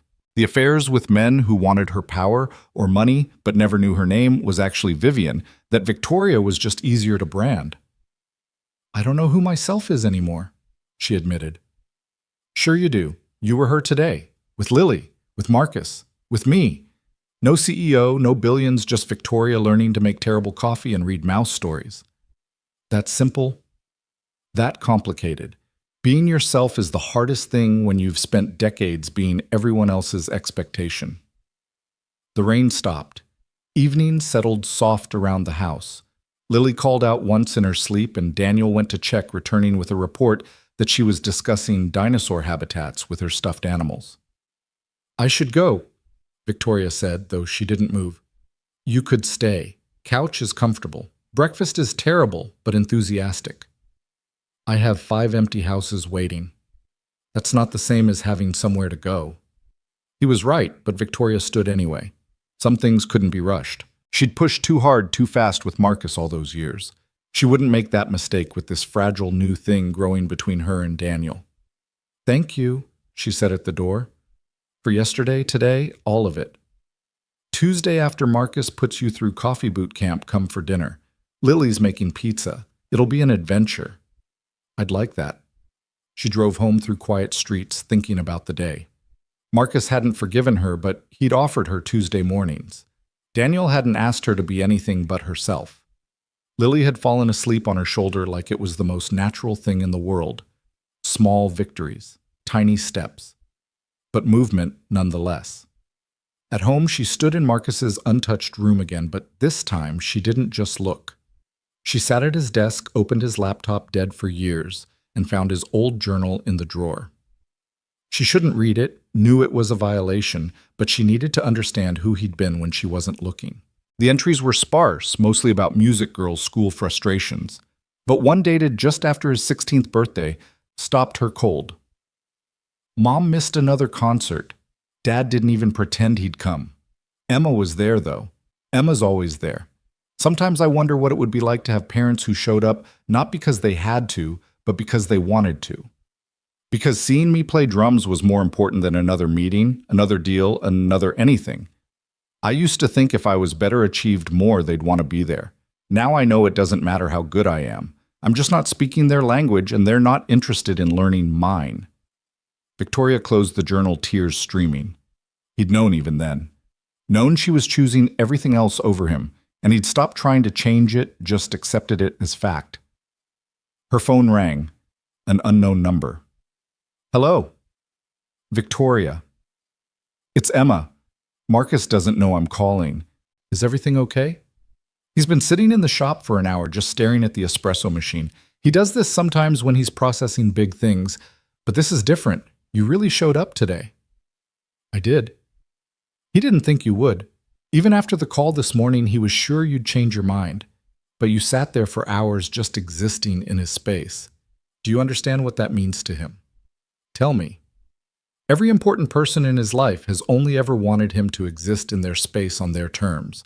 Even his father especially. His father only saw him as an extension of expectations. But you sat in his world today without trying to change it, or own it, or improve it. You just were. It wasn't enough. It can never be enough to fix. "Stop trying to fix," Emma interrupted. "Stop thinking in terms of repair and debt and balance sheets. Just show up. Tuesday and every Tuesday after. That's all. That's everything." After the call, Victoria sat in her perfect empty house, surrounded by the silence Daniel had described. But for the first time, she didn't try to fill it with work or worry. She just let it be, let herself feel the weight of 20 years of wrong choices. Then she did something she hadn't done in decades. She went to the kitchen, her barely used professionally designed kitchen, and tried to cook. Nothing elaborate, just eggs the way she remembered her father making them when her mother worked late. They were terrible runny and somehow burnt, but she ate them anyway, thinking of Daniel's bad spaghetti and Lily's declaration that terrible food made with love was better than perfect food made by strangers. At midnight, she texted Daniel, "Thank you for saving me yesterday." His response came quickly, "You saved yourself. I just reminded you it was possible." Then a second text, "Lily wants you to know Stanley spent the day being brave on your behalf. She's very proud of both of you." Victoria held the plastic dinosaur, this cheap toy that had become a talisman, and thought about bravery. How it wasn't the absence of fear, but the decision to move forward despite it. Tuesday morning felt both too far away and too close. 5 a.m. with Marcus learning coffee from the ground up, then dinner with Daniel and Lily learning family from the heart out. She'd spent 60 years building an empire. Maybe the next 60 or whatever she had left could be about building something else. Something smaller, but infinitely more valuable. Connection, presence, love that showed up even when it didn't know what to say. The rain started again, gentle against the windows. Victoria listened to it, finding rhythm in the sound, music, and what she'd always dismissed as weather. Everything was teaching her something now: rain about patience, silence about space, a plastic dinosaur about courage. Tuesday would come. And Tuesday after that, and however many Tuesdays it took for Marcus to believe she was really there, really trying, really learning to speak his language instead of demanding he speak hers. It would have to be enough. Because as Daniel had taught her, sometimes enough was everything. Tuesday arrived in darkness, the kind that made Victoria question every decision that had brought her to this moment. 4:30 a.m., and she was already dressed in the work clothes she'd had to buy: jeans that actually fit a t-shirt that wouldn't matter if it got stained, sneakers instead of heels. She looked at herself in the mirror and saw someone she didn't recognize, someone who might have existed if different choices had been made 20 years ago. The drive to Marcus's shop felt like approaching a final exam she hadn't studied for. Every traffic light seemed to ask if she really wanted to do this. Every turn offered an opportunity to go back to her empty house, her empty life, her familiar emptiness. But she kept driving Stanley the Stegosaurus on her dashboard like a plastic guardian angel, reminding her that Brave was just scared with its walking shoes on. Marcus was already there when she arrived, the shop dark except for the back room where light spilled out like a secret. She knocked on the glass door, her heart hammering so hard she wondered if he could hear it. He let her in without a word, just nodded toward the back. The shop smelled different at this hour. Less coffee, more possibility. The chairs were all stacked on tables, the floor still damp from last night's mopping, everything waiting to become what it would be when the world woke up. First lesson, Marcus said, leading her to a massive espresso machine that looked like something from a spacecraft. This is Lucia. She's temperamental, demanding, and will absolutely humble you if you don't respect her. You named your espresso machine. Emma named her. Said any machine that complex and essential deserved a name. She's not wrong. He opened a panel revealing an intricate system of tubes and gauges. Every morning she needs to be completely cleaned. Milk residue becomes cement if you leave it. Coffee oils go rancid. The steam wands get clogged. It's gross, tedious work that no one sees but everyone tastes if you skip it. He handed her a bucket of supplies, brushes, cloths, cleaning solution that smelled sharp and chemical. Start with the steam wands. They come apart like this. He demonstrated his hands moving with the muscle memory of 1,000 mornings. Clean every piece. Then reassemble. Then do it again because you'll miss something the first time. Victoria took the pieces, metal still warm from yesterday's use, and began. The work was harder than it looked, tiny spaces that trapped milk threading, that had to align perfectly, her unpracticed fingers clumsy where his were sure. Marcus didn't help, just watched, correcting her grip, her angle, her pressure. Too gentle, he said. You're not going to break it. Lucia's tougher than she looks. Like all of us, Victoria thought, but didn't say. She scrubbed harder, finding rhythm in the repetition, meditation in the mundane. This was what Marcus did every morning, what built the foundation for all that coffee and community. The invisible work that made the visible possible. Why 5 a.m.? She asked, wrestling with a particularly stubborn valve. Because that's when the work is honest. No customers to perform for, no distractions. Just you and the machine, and the promise you're making to everyone who'll walk through that door, that their coffee will be clean, safe, made with care, even in the parts they'll never see. You could hire someone to do this. I could. Sometimes I do. But I still come in and check their work, often redo it. Because ultimately, my name is on the door. My reputation is in every cup. And you can't outsource the things that matter most. The irony wasn't lost on Victoria. She'd outsourced everything that mattered most, including raising her son. I had nannies, she said quietly. For you. 3 different ones before you were 5. I remember Maria, Marcus said, his voice neutral. She taught me Spanish, made me tamales for my birthday when you forgot. I didn't forget. I was in Tokyo.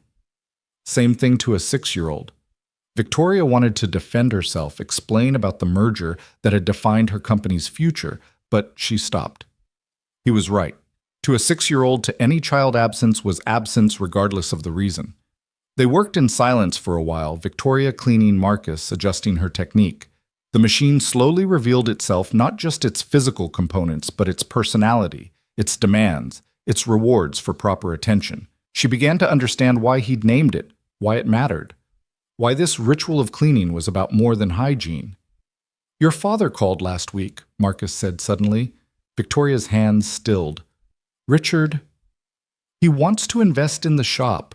Offered me enough to open 10 more locations, turn it into a chain. What did you tell him? Nothing yet. I wanted to see if you showing up was real first. And Marcus looked at her, really looked, taking in her stained clothes, her chapped hands, the earnestness she couldn't hide. You're here at 5 a.m. cleaning milk residue. That's real.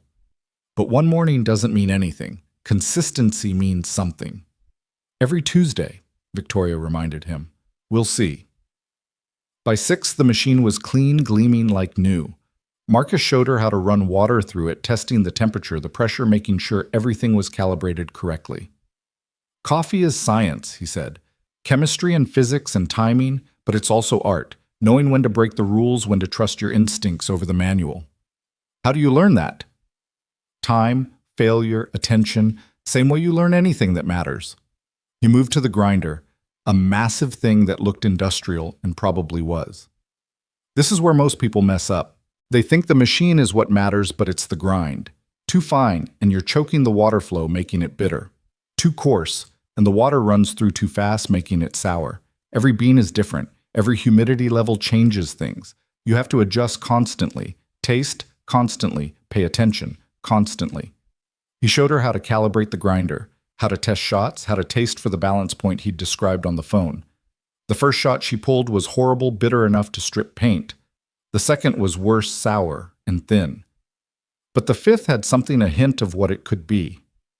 Better, Marcus said, which felt like the highest praise she'd ever received. Emma arrived at 7, kissing Marcus good morning, hugging Victoria like they were old friends. You survived the cleaning. That's more than most. Did you really throw up? Everywhere. Emma laughed. Marcus was horrified, but I came back the next day with rubber gloves and a determination to prove I wasn't just some artist playing at coffee shop romance. She was terrible, Marcus added, but with such affection it sounded like a compliment. Took her 6 months to pull a decent shot. But now I'm better than him, Emma said. You're different than me, Marcus corrected. Your coffee has joy in it. Mine has precision. His makes you think, Emma told Victoria. Mine makes you feel. Together we make people whole. They work together with the easy synchronization of people who'd learned each other's rhythms, dancing around the small space, without collision, communicating in half sentences and gestures. Victoria watched them, seeing what Marcus had built, not just a business, but a life, a partnership, a place where he could be fully himself. You know what you need? Emma said suddenly to Victoria. A coffee name. Everyone who works here gets one. Marcus is the professor, because he treats every shot like a thesis defense. I'm chaos, because I never make the same drink twice, even when I try. What would mine be? Emma and Marcus exchanged glances. Too early to tell, Marcus said. Names have to be earned. By 8, the shop was ready to open. Victoria had learned the cleaning ritual, the basics of grinding and pulling shots, the careful choreography of the morning setup. Her hands ached, her back hurt from hunching over the machine, and she'd never felt more accomplished. Same time next week? Marcus asked as she prepared to leave. Same time. And Victoria? He paused, seeming to wrestle with words. I'm not doing this to punish you. I'm doing this because if you're going to be in my life, I need to know you understand what my life actually is. Not the idea of it, not the Facebook version, but the real thing. The early mornings and tired feet and small victories no one else sees. I understand, Victoria said. No, you don't. Not yet. But maybe you're starting to. She left as the first customers arrived, regulars who greeted Marcus by name, who asked about Emma's latest art project, who belonged to this small universe he'd created. On the drive home, Victoria thought about belonging, about earning your place through showing up, through doing the work no one saw. Her phone had 17 missed calls from various executives. She ignored them all, instead calling Daniel. "How'd it go?"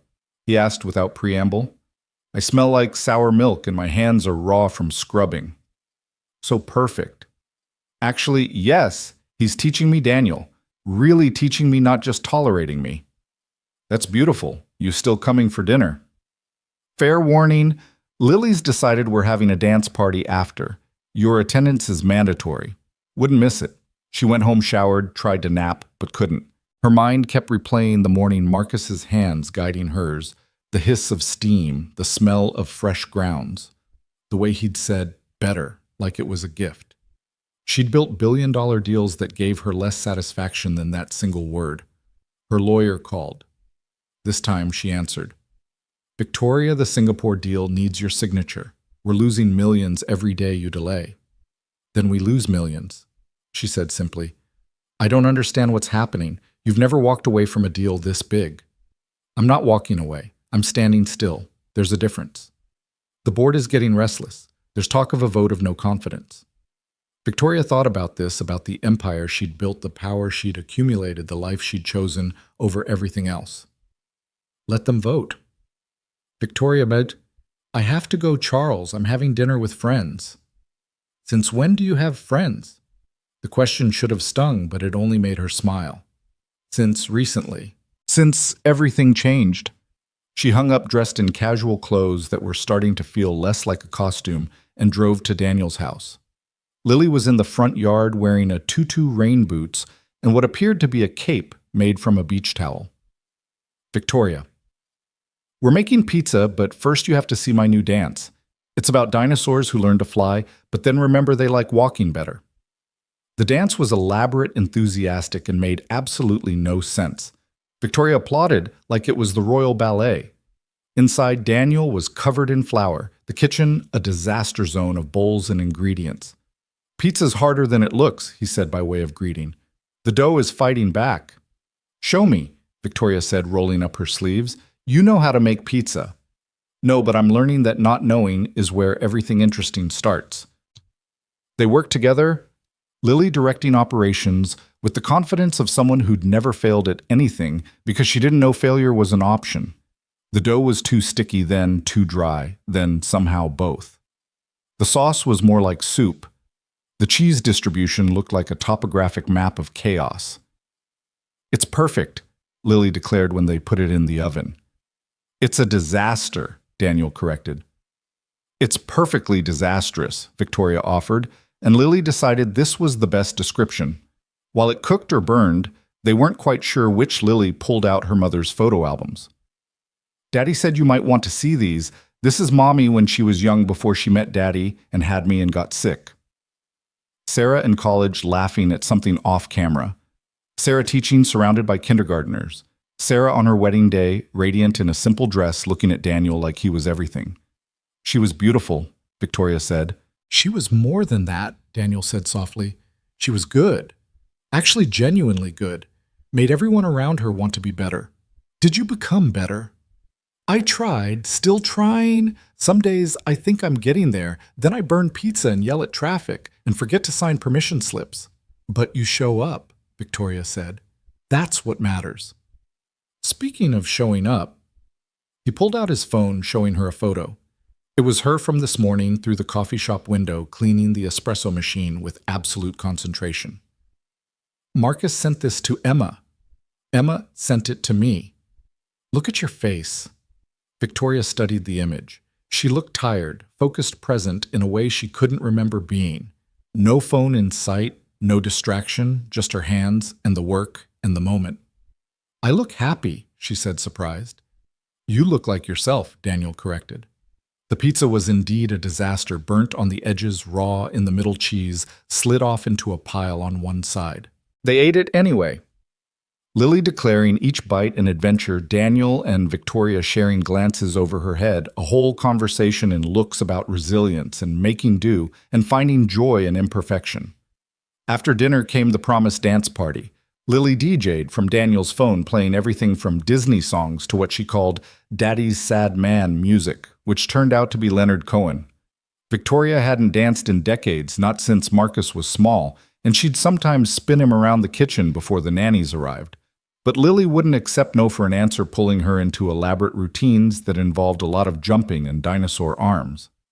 "This is how T-Rexes would dance," Lily explained seriously. "With very small movements because of their tiny arms, but very big feelings because of their huge hearts." Daniel watched from the doorway, smiling at Victoria's attempts to follow Lily's increasingly complex choreography. "You're good with her," he said during a water break. "She makes it easy. She just assumes everyone wants to dance like dinosaurs. No room for self-consciousness when someone believes in you that completely." "Marcus believed in you that completely once." Victoria's chest tightened. "I know. That's what makes it worse. I had that faith, and I wasted it on conference calls and spreadsheets. But you're here now. 20 years too late. 20 years exactly on time," Daniel countered. "Any earlier and you wouldn't have been ready. You needed to crash into that tree. You needed to lose everything to understand what everything actually was." Lily returned, pulling them both into a final dance, something slow and swaying that she'd learned in ballet class. The three of them moved together in the small living room, Lily standing on Daniel's feet, her hand in Victoria's, and for a moment Victoria felt what family could be. Not perfect, not replacing what was lost, but something new growing in the scorched earth. "I wish Mommy could see us," Lily said sleepily. "Maybe she can," Daniel said. "I hope so. I think she'd like Victoria. She liked sad people who were trying to be happy again." Victoria stayed for bedtime stories, reading 2 books about brave mice and one about a dinosaur who opened a bakery. Lily fell asleep holding her hand, and Victoria sat there long after, not wanting to break the connection. "She trusts so easily," Victoria whispered to Daniel in the hallway. "She hasn't learned not to yet. I hope she never does. The world will teach her eventually. Maybe. Or maybe she'll teach the world that trust is worth the risk."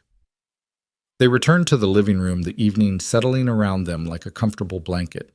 Victoria thought about her empty houses, about the silence that had driven her to dangerous speeds on dark roads. "I don't want to go home," she admitted. "Then don't. Couch is still comfortable. Morning still terrible but enthusiastic. I can't just... Why not?" "Who's waiting for you?" "What urgent thing needs your attention at 10 p.m. on a Tuesday?" He was right. There was nothing. No one, just empty rooms and expensive silence. "I need to tell you something," Daniel said suddenly, "about finding you in the woods. I wasn't just randomly hiking. I go there when the grief gets too heavy. When I start thinking about joining Sarah instead of just missing her." Victoria's breath caught. "Daniel, I'm not going to. Lily needs me. But sometimes the thought is there, like an escape hatch. I know I'll never use, but need to know exists. And finding you there crashed and crying, it was like the universe saying, 'See, this is where that leads,' to someone else finding you broken in the woods trying to explain to your kid why you chose to leave. Is that why you helped me?" "Partly, but also because you looked exactly how I felt 3 years ago. Lost and angry and so tired of being strong. And I remembered how Sarah's friend June found me one night drunk in my garage contemplating my options. She didn't judge, didn't panic, just sat with me until the sun came up. Then she made me promise to call her before I did anything permanent. I've called her 17 times in 3 years. Never followed through, obviously, but knowing I could call that someone would answer, 'You want me to be that for you?' I want us to be that for each other, because you were driving too fast on that curve for a reason, and it wasn't just to see Marcus. You were running from or toward something final." Victoria couldn't deny it. The silence was so loud. 20 years of choosing wrong, and the silence was my reward. All those houses, all that money, and nowhere that felt like home. And now... She looked around the lived-in room, toys, scattered photos everywhere, the lingering smell of burnt pizza. Now I'm learning that home isn't a place you buy. It's a place you build one Tuesday morning, one dinosaur dance, one burnt pizza at a time. Daniel's phone buzzed. Emma texting, Marco just spent an hour looking at the photos I sent of Victoria cleaning Lucia. He's smiling, actual smiling. Whatever magic you're working, keep it up. He showed Victoria, who felt tears threaten. He's smiling. Apparently so, that's something. It's everything. They talked until midnight about Sarah, about Marcus, about the strange way life breaks you and rebuilds you in configurations you never expected. Victoria told him about the journal entries she'd found Marcus at 16, already knowing she'd chosen everything else over him. Daniel told her about finding Sarah's goodbye letters, one for every year of Lily's life, until 18 instructions and love for a future she wouldn't see. Have you read them all? Just the first 3. The rest are sealed waiting. Every birthday, Lily gets another piece of her mom. It's beautiful and heartbreaking, and I don't know what I'll do when we run out. You'll tell her your own stories, the ones Sarah didn't know yet, the ones you're writing now. Daniel looked at her with something soft and surprised in his eyes. When did you become wise? Tuesday around 5:30 a.m. covered in milk residue. They laughed quiet enough not to wake Lily, but real enough to push back the dark for a while. Victoria did sleep on the couch, wrapped in the same princess blanket from that first night. She woke to Lily's face inches from hers, studying her with scientific intensity. You stayed, Lily whispered. I did. That's what family does. They stay. And there it was, simple as breathing. Family wasn't blood or law or obligation. It was choosing to stay when leaving would be easier. Breakfast was chaos, Daniel burning eggs. Lily insisting on adding chocolate chips to everything, Victoria trying to make coffee with their ancient machine and failing spectacularly. But it was also laughter and belonging and the opposite of silence. Will you come back tonight? Lily asked through a mouthful of chocolate chip scrambled eggs. She has her own life monster, Daniel said gently. But her life is sad. Our life has chocolate eggs. Obviously ours is better. Victoria hugged the girl, this miracle of resilience and wisdom. How about I come back Thursday and Saturday, and whenever you'll have me? Forever then, Lily said simply. We'll have you forever. Driving home, Victoria thought about forever. Such a big word from such a small person. But maybe that's what was happening here. Not a replacement for what she'd lost with Marcus, but a new foundation for whatever came next. A place to practice being human being, present being the person she should have been all along. Her phone rang. Marcus. Emma says you stayed at their place. Daniel and Lily's, yes. Is this some kind of thing? It's a friendship, with people who understand loss and are teaching me about finding things again. And that's all? Victoria considered lying, making it simpler, but she'd done enough of that. I don't know what it is or what it might become, but I know that little girl makes me remember joy exists, and her father makes me believe I might deserve some of it. Is that okay? Marcus was quiet for a long moment. You know what? Yeah, it is. You've been alone in those houses for so long. Maybe having people, any people, is good. Tuesday's still happening. 5 a.m. Don't be late. We're working on milk steaming. It's harder than it looks. Everything important is. Yeah, Marcus said softly. It really is. After he hung up, Victoria sat in her empty house, but it felt different now. Less like a prison, more like potential. She could fill it with noise, music, laughter, the chaos of people who mattered. Or she could sell it, all of them, find something smaller, warmer, closer to Daniel and Marcus and the life she was trying to build. Her board was meeting today, possibly to vote her out. She should care, should be fighting, strategizing, protecting what she'd built. But all she could think about was Lily's dinosaur dances and Marcus's small smile and Daniel's steady presence. Her phone buzzed. A photo from Emma Marcus teaching a young customer how to steam milk, patient and engaged and present. He learned that from watching you this morning. Emma's text read, how to teach by showing, not telling. How to be patient with beginners. You're already changing things. Victoria held the phone, staring at her son being the teacher she'd never been, and felt something shift inside her chest. Not healing exactly, but the possibility of it. The first green shoots after a forest fire, small but stubborn, reaching for light. Thursday couldn't come fast enough. Neither could Saturday or next Tuesday or all the days after that. She had a life to rebuild, relationships to earn, a family or something like it to become worthy of. It would take more time than she probably had left, but that was okay. Some things were worth doing badly, worth doing, late worth doing, even if you never got them quite right. Love was one of those things. Showing up was another. And Victoria, for the first time in 20 years, was ready to show up for all of it. Thursday came with unexpected snow, the kind that makes New England look like a snow globe. Someone shook too hard. Victoria stood at Daniel's door holding a grocery bag, her hair dusted white, wondering when she'd become someone who showed up unannounced with ingredients for soup. "You look like a snow queen," Lily announced, pulling her inside, "but a nice one who brings food instead of eternal winter." "The grocery store was packed," Victoria said, setting down the bags. "Apparently snow makes everyone need milk and bread. I brought soup ingredients instead. Thought we could make something warm." Daniel appeared from the kitchen, paint in his hair. "I was trying to fix the cabinet door. It's not going well." "Daddy's not good at fixing things," Lily stage whispered. "Mommy used to do that. She could fix anything except being sick." The casual way children could devastate you with truth. Daniel's face did something complicated, but before Victoria could respond, Lily was pulling her toward the kitchen.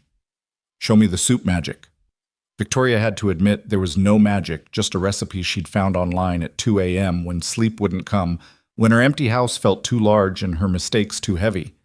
But Lily treated each step like alchemy. Chopping vegetables became a ceremony, stirring the pot, a sacred ritual. "My mom never cooked," Victoria said, watching Lily concentrate on cutting carrots with a butter knife. "She had staff for that. I didn't learn until this week, really." "But you're learning now," Daniel said, working on the cabinet with tools that seemed to confuse him. "That's what matters."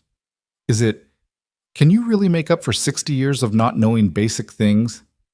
"Mommy said it's never too late to become who you're supposed to be," Lily offered, dumping her carefully cut carrots into the pot. She said that to Daddy when he wanted to go back to school, but thought he was too old. "Did you go?" Victoria asked Daniel. "Started. Engineering degree part-time. Then Sarah got sick and..." He shrugged. Priorities shifted. "You could still go." "Maybe. Someday. Right now, keeping us afloat is enough." Victoria wanted to offer to pay for it, to fix this problem with money, like she'd tried to fix everything else, but she'd learned that lesson. Instead, she said, "I could watch Lily if you wanted to take classes, evenings or weekends or whenever." Daniel looked up from his losing battle with the cabinet. "You do that? I need to learn how to be around kids anyway. If Marcus ever..." She stopped, unable to finish the thought about grandchildren she'd probably never meet. "He'll come around," Daniel said. Tuesday was a start. "He taught me to steam milk. I was terrible. He was patient. It was the best morning I've had in years." Lily climbed onto a stool to stir the soup, requiring both hands and her full tongue-out concentration. "You know what? You need a nickname. Everyone in our family has one. I'm Monster Daddy's bear. Mommy called him that, and Mommy was Sunshine even when she was sick." "What would mine be?" Lily studied her seriously. "Storm, because you came to us in one and you have silver hair like lightning, and because storms seem scary but they make things grow." "Storm," Victoria repeated, feeling the word settle on her like a benediction. "I like it." The soup simmered, filling the house with warmth and the smell of home. Daniel finally admitted defeat with the cabinet, and Victoria surprised herself by taking the screwdriver from him. "My father taught me," she said, examining the broken hinge, "before he decided I should focus on girl things. But I remember." Her hands knew the motion, the pressure, the angle. Within minutes, the door hung straight. Daniel stared at her like she'd performed magic. A billionaire CEO who can fix cabinets. A human who remembers her father's hands guiding hers, teaching her something real before the world convinced her real wasn't enough. They ate soup while snow continued falling. Lily telling elaborate stories about her day at school, about the boy who ate paste, about the teacher who cried during story time because the book reminded her of her dead dog. "Did you comfort her?" Victoria asked. "I gave her my dinosaur eraser. It helps with sad." "That was kind." Mommy said kindness is the only thing that multiplies when you divide it. These pearls of wisdom from a dead woman preserved in her daughter, like flowers pressed in books. Victoria wondered what wisdom Marcus had preserved from her, then realized with a sick feeling that she'd never given him any. Just lectures about market shares and networking and climbing ladders that led nowhere worth going. Her phone buzzed. Richard again increasingly frantic texts about the Singapore deal. She turned it off entirely, that familiar electronic wait suddenly meaningless. "The board's probably voting me out today," she said casually. Daniel looked up sharp. "What?" "I've been AWOL for over a week. Canceled major deals, ignored everything. They have every right." "Doesn't that bother you?" "It should. 2 weeks ago, it would have killed me. Now—" She looked at Lily, drawing dinosaurs in her soup with her spoon. "Now I think maybe losing everything I thought mattered is how I find what actually does." "That's very zen of you." "That's very Tuesday at 5 a.m. of me." After dinner, they bundled up and went outside. Lily immediately made snow angels, then insisted everyone join her. Victoria hadn't laid in snow since childhood, hadn't felt that particular cold seep through her clothes, hadn't looked up at a white sky, and felt small in a good way. "Make a wish," Lily said. "Snow wishes are powerful because they melt into the earth and grow into spring surprises." Victoria closed her eyes and wished. Not for Marcus's forgiveness or Daniel's affection or even Lily's continued acceptance. She wished to become someone worthy of all three. They built a snowman that looked more like a snow disaster, 3 different size lumps that wouldn't quite align. Lily declared it perfect because it had personality. Daniel found an old hat. Victoria contributed her scarf. The snowman looked deranged and wonderful, like their makeshift family assembled from broken pieces but somehow standing. "We should name him," Lily announced. "How about Marcus?" Victoria said without thinking. Daniel and Lily exchanged glances. "Because he's made of cold stuff but might warm up," Lily asked with startling insight. "Something like that." "Okay, Marcus the Snowman. We'll check on him every day until he melts or turns into a real boy." They went inside for hot chocolate, the kind from packets that Victoria's chef would have been appalled by, but that tasted like comfort. Lily fell asleep on the couch between them, her head on Victoria's shoulder, feet in Daniel's lap. "This is dangerous," Daniel said quietly. "What is this?" "Plain family." "Lily's getting attached. I'm getting attached. And you could disappear back to your real life any moment. This is my real life. That other thing, the empire and the money and the meetings, that was the game I played instead of living. You say that now, but when the novelty wears off, you think this is novelty. You think I'm slumming with the middle class for entertainment? I think you're running from something, and we're convenient." The words stung because they held truth, just not the truth Daniel thought. "I am running from 60 years of wrong choices, from the silence in 5 empty houses, from the mirror that shows me someone who chose spreadsheets over bedtime stories. But I'm not running to you and Lily for convenience. I'm running to you because you know what it's like to lose everything and still wake up the next day. Because Lily reminds me that joy exists despite evidence to the contrary. Because being here making soup and building terrible snowmen feels more real than any deal I've ever closed." Daniel studied her for a long moment. "I can't be your redemption project. I'm not trying to redeem myself through you. I'm trying to learn how to be human from people who are good at it. Is that so wrong? And when Marcus accepts you, when you have your son back, what happens to the Practice family?" Victoria felt the question like a physical weight. "You're not Practice. Neither is Lily. You're the family I'm choosing. Marcus is the family I'm trying to earn back. Those aren't mutually exclusive. Aren't they?" Before Victoria could answer, Lily stirred, mumbling something about dinosaurs and snow. Daniel carried her to bed, and Victoria followed part of the routine now. They tucked her in together, and Lily grabbed both their hands in her sleep, holding them like anchors. Standing in the hallway afterward, Daniel looked lost. "Sarah and I used to stand here sometimes watching her sleep, amazed we'd made this perfect thing." "You did. She's extraordinary. She's also fragile. If you leave, if you decide this isn't enough, then I'd be the worst kind of person. But Daniel, I've already been the worst kind of person. I left Marcus every day of his childhood, even when I was physically there. I'm trying to learn to be different, to stay, to show up even when it's inconvenient or uncomfortable or unglamorous. By playing house with strangers. By learning what house feels like from people who know. Daniel's phone rang. Emma. Put her on speaker, see, Victoria said. Emma's voice filled the hallway, excited. You won't believe what Marcus just did. He hired someone. A kid aging out of foster care needs a job and stability. Marcus is teaching him coffee, but also everything else. How to open a bank account, how to interview, how to be professional. He said, and I quote, someone needs to show him it's never too late to learn something new. That's you, Victoria. That's your influence. After Emma hung up, Victoria and Daniel stood in the semi-dark hallway processing. He's becoming a teacher, Victoria said wonderingly. A mentor. Everything I should have been.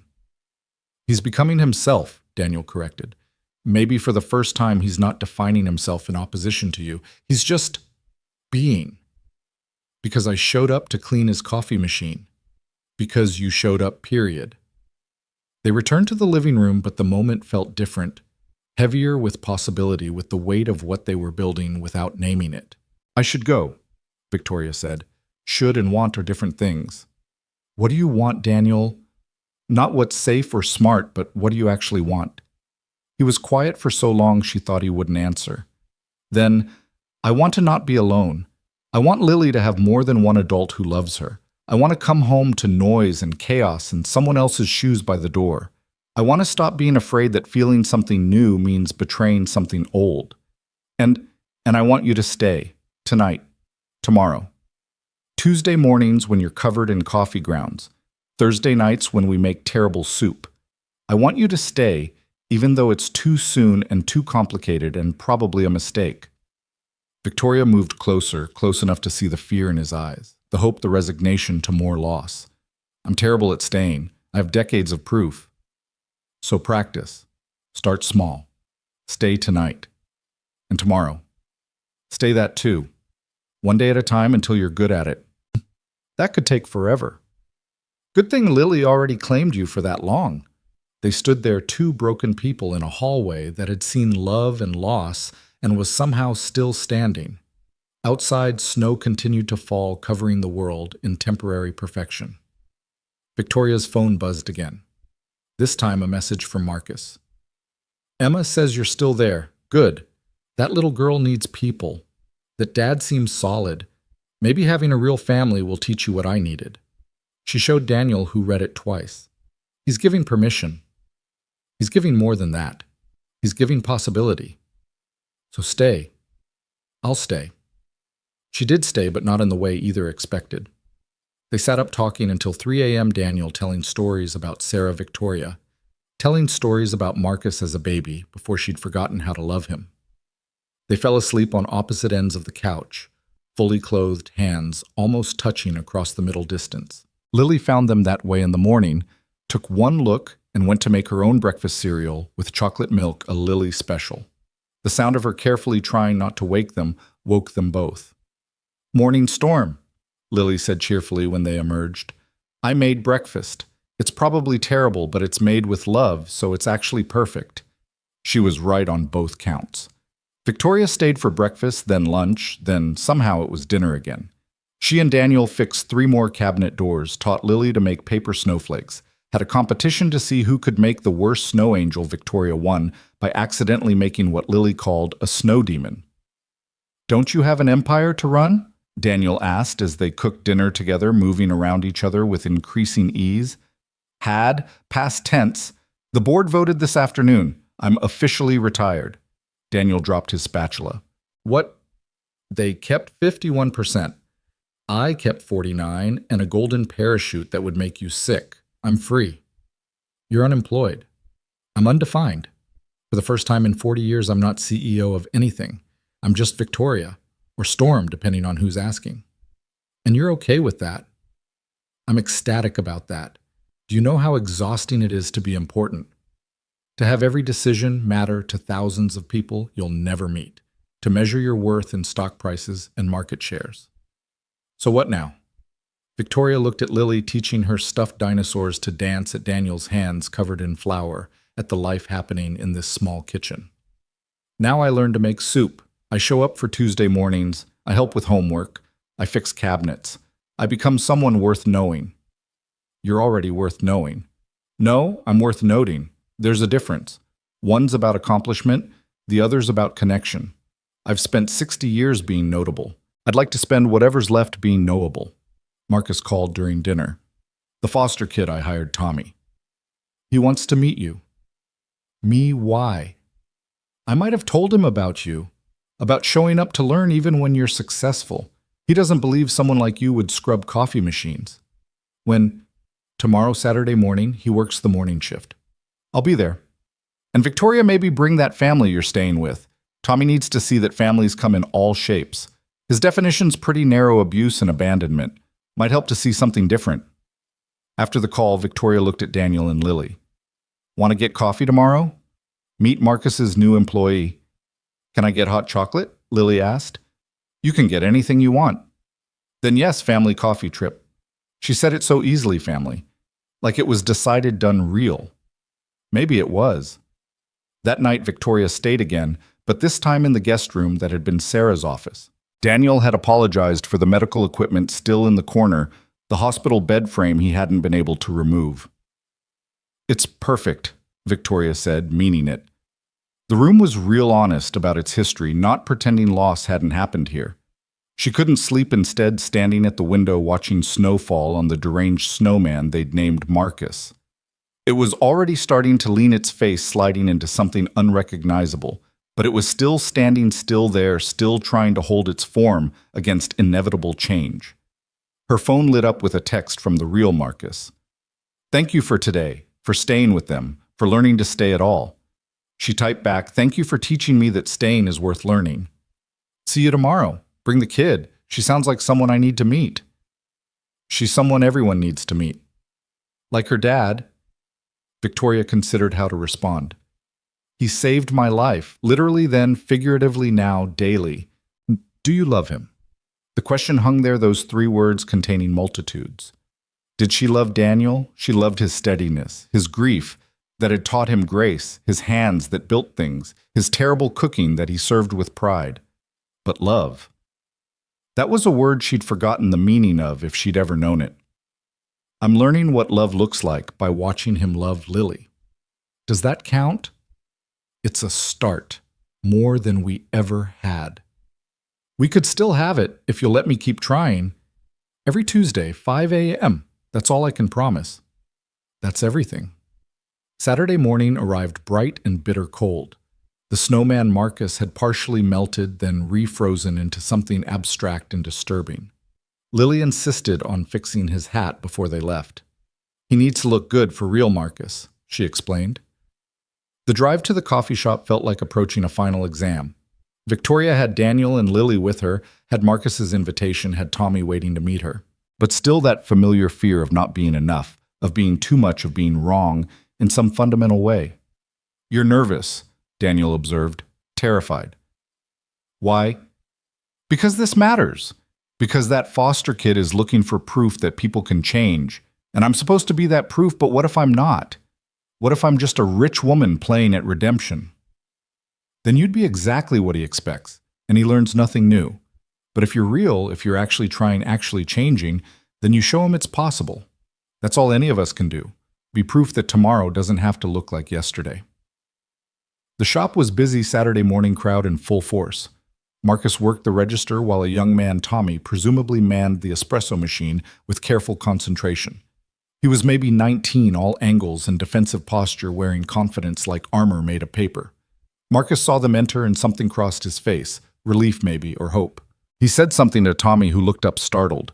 Victoria recognized the look, someone who'd learned to expect disappointment, finding something unexpected. You came, Marcus said. You invited us. Victoria replied. This is Tommy. Tommy, this is Victoria, my mother. The word landed between them like a gift. My mother. Not biological parent, not the woman who gave birth to me, but mother. Present tense, possessive, claimed. Tommy wiped his hands, nervously extending one. Mr. Marcus says you're learning coffee. Badly, Victoria admitted. But learning. You. Same. Badly, but learning. He's a good teacher. The best, Victoria agreed, catching Marcus's eye. Patient with beginners. Even when they spray milk everywhere, Tommy added with a shy smile. Which I did. Yesterday, everywhere. I threw up my first day, Emma called from behind the counter. Victoria was just terrible. No vomit, but terrible. Now look at us, mediocre at best. Everyone laughed and the tension broke. Lily, who'd been uncharacteristically quiet, tugged on Tommy's apron. Are you a coffee prince, too? I don't know what that is. Someone who makes magic coffee that makes grown-ups less grumpy. Marcus is one. Maybe you are, too. I don't think I'm magic anything. Lily studied him with that intense child's gaze. Wrong. Everyone's magic at something. You just haven't found yours yet. Or maybe you have, but don't know it's magic because it feels normal to you. Tommy looked at Marcus, then Victoria, then back at this tiny philosopher in a tutu and snow boots. What's your magic? Dinosaur facts and making sad people remember happy exists. What's yours? I fix computers, like really well. Have since I was a kid. That's definitely magic, Lily exclaimed. Computers are mysterious and sometimes evil. If you can fix them, you're basically a wizard. Tommy smiled real this time, armor slipping. I never thought of it that way. Most people don't think right, Lily informed him seriously. That's why they need coffee princes and computer wizards and dinosaur experts, to help them see better. Marcus made them all coffee, except Lily, who got the promised hot chocolate with extra whipped cream. They sat at a big table, Tommy joining them on his break, and Victoria watched her son interact with this kid he was mentoring. He was patient, kind, present in a way she'd never been. He'd learned to be the parent. She wasn't the teacher, she couldn't be the human she'd forgotten how to be. Tommy's helping me set up online ordering, Marcus explained, bringing the shop into the modern age. I told him he needs a website. Tommy added, enthusiasm breaking through caution. Social media presence, maybe some coding workshops, coffee and coding. You know, bring tech people in, create community around more than just caffeine. That's brilliant, Victoria said, meaning it. It was his idea, Marcus said with pride. With day 2, he's already improving things. That's what fresh eyes do. Tommy said, then caught himself. I mean, not that things needed improving. Everything needs improving, Marcus interrupted. That's how we grow. Victoria taught me that this week. I did? You showed up terrible at something and asked to learn. Do you know how hard that is for someone successful? To admit ignorance, to be bad at something publicly. It's terrifying, Victoria admitted. It's brave, Tommy said quietly. Most people would rather stay good at what they know than risk being bad at something new. Exactly, Lily chimed in. Like when I was scared to try ballet because I was already good at soccer. But Mommy said being bad at new things is how we get good at more things. Your mom sounds smart, Tommy said. She was. She's dead now, but her smart stayed behind in us. The casual devastation of it, the truth served simple. Tommy looked stricken, then something else recognized. Like he'd found fellow travelers in the land of loss. My mom's dead too, he said. Overdose when I was 12. That's sad, Lily said simply. But you're still here, so her love stayed behind in you too, even if it's hard to find sometimes. Daniel reached over, squeezing Victoria's hand under the table. This child, this miraculous child, healing people with dinosaur facts and simple truth. They stayed for 2 hours. Tommy showed Lily his coding on Marcus's laptop, her delight at making colors change on screen infectious. Marcus and Daniel talked about small business struggles, finding common ground in the challenge of making something from nothing. Victoria watched it all. This unlikely gathering, this family, not family, this proof that connection doesn't require blood or history, just presence and willingness. When they finally left, Tommy shook Victoria's hand again, firmer this time. Thank you for showing up, for proving Mr. Marcus right about people changing. Thank you for believing it's possible. Outside, Lily danced ahead sugar high from the chocolate. Daniel and Victoria walked slower, processing. "He's good with that kid," Daniel said. "He's becoming who I should have been." "No, he's becoming who he is. Your job isn't to have been different, it's to be different now." Every Tuesday at 5 a.m., and Thursday dinners, and Saturday snow disasters, and all the other days you choose to show up. They got home to find the snowman Marcus had completely collapsed, just a pile of snow with a hat on top. Lily stood over it solemnly. "He melted," she said, "but that's okay. The water will feed the grass, and the grass will feed the bunnies, and the bunnies will feed, actually what eats bunnies? Hawks," Daniel supplied. "Right. So Snowman Marcus becomes hawk food. That's the circle of life." "Everything becomes something else," Victoria said. "Exactly." Lily brightened. "Like you became Storm, and Daddy became less sad, and real Marcus became a teacher, and Tommy became a coffee prince. Everything changes into what it needs to be." That night, Victoria didn't even pretend to go home. She cooked dinner badly, but enthusiastically. She helped with Lily's homework about habitats. She fixed another cabinet door while Daniel watched with amused pride. She read 3 bedtime stories each with different voices that made Lily giggle. And when the house was quiet and Daniel sat beside her on the couch, she said, "I sold one of my houses today." "Which one?" "The Beacon Hill townhouse, the one you drove me to that first night." "Why?" "Because it was never home, just expensive storage for a person who didn't exist anymore." She paused. "I want to buy something here, in Millbrook. Something small, walking distance maybe, so I can be close but not imposing, present but not pressuring." "You could just stay here." "Daniel, I know it's too soon. I know we're both disasters. I know this is probably codependent and unhealthy, and all the things the grief counselor warned about, but Lily sleeps better when you're here. I sleep better. The house feels alive again. I'm not Sarah. I don't want you to be. Sarah was sunshine. You're Storm, remember? Different weather, both necessary." Victoria thought about necessary weather, about storms that clear the air, that bring rain to dying things that remind you you're alive with their intensity. "One day at a time," she asked. "One day at a time. Starting with tomorrow. Especially tomorrow. Lily wants to teach you dinosaur facts. Apparently your education is severely lacking. Everything important I need to know I'm learning from a 7-year-old. And a coffee prince. And a computer wizard. And a grieving construction worker who can't fix cabinets." "The best teachers," Victoria said. "The very best." Spring arrived the way it always did in New England, suddenly and all at once. Victoria stood in the backyard she'd come to think of as partly hers, watching Lily plant seeds in neat rows, her small hands patting soil with the kind of care usually reserved for sacred things. "These will be sunflowers," Lily explained, marking each spot with a popsicle stick labeled in her careful handwriting. "Mommy planted them the year before she died.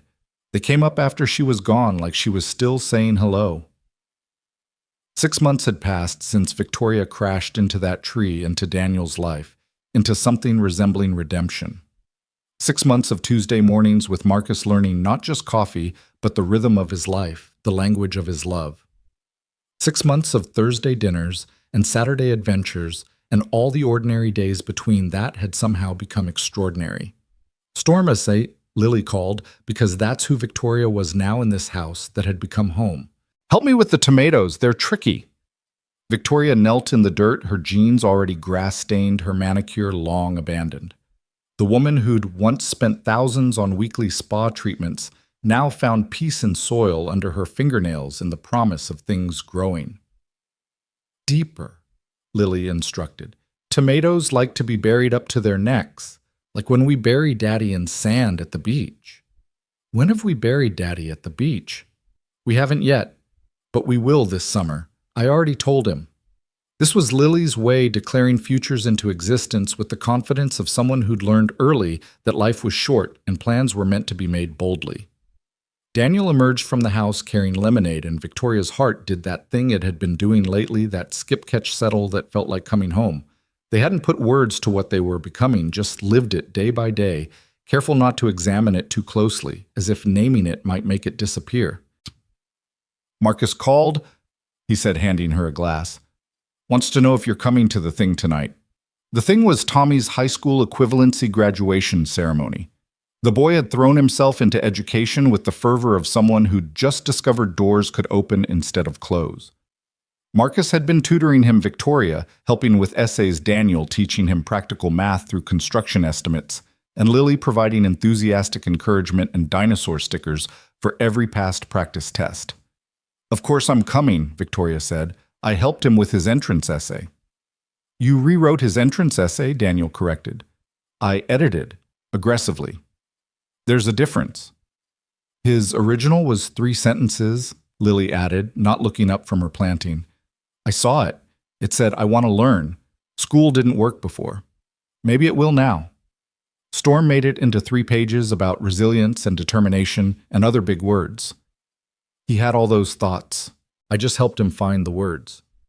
Like Marcus is helping him find coffee, Daniel said. Like you're helping me find... He stopped, aware of Lily's eager attention. Find what Daddy... Purpose, he said finally. Storm's helping me remember I wanted to be more than just someone who builds other people's dreams.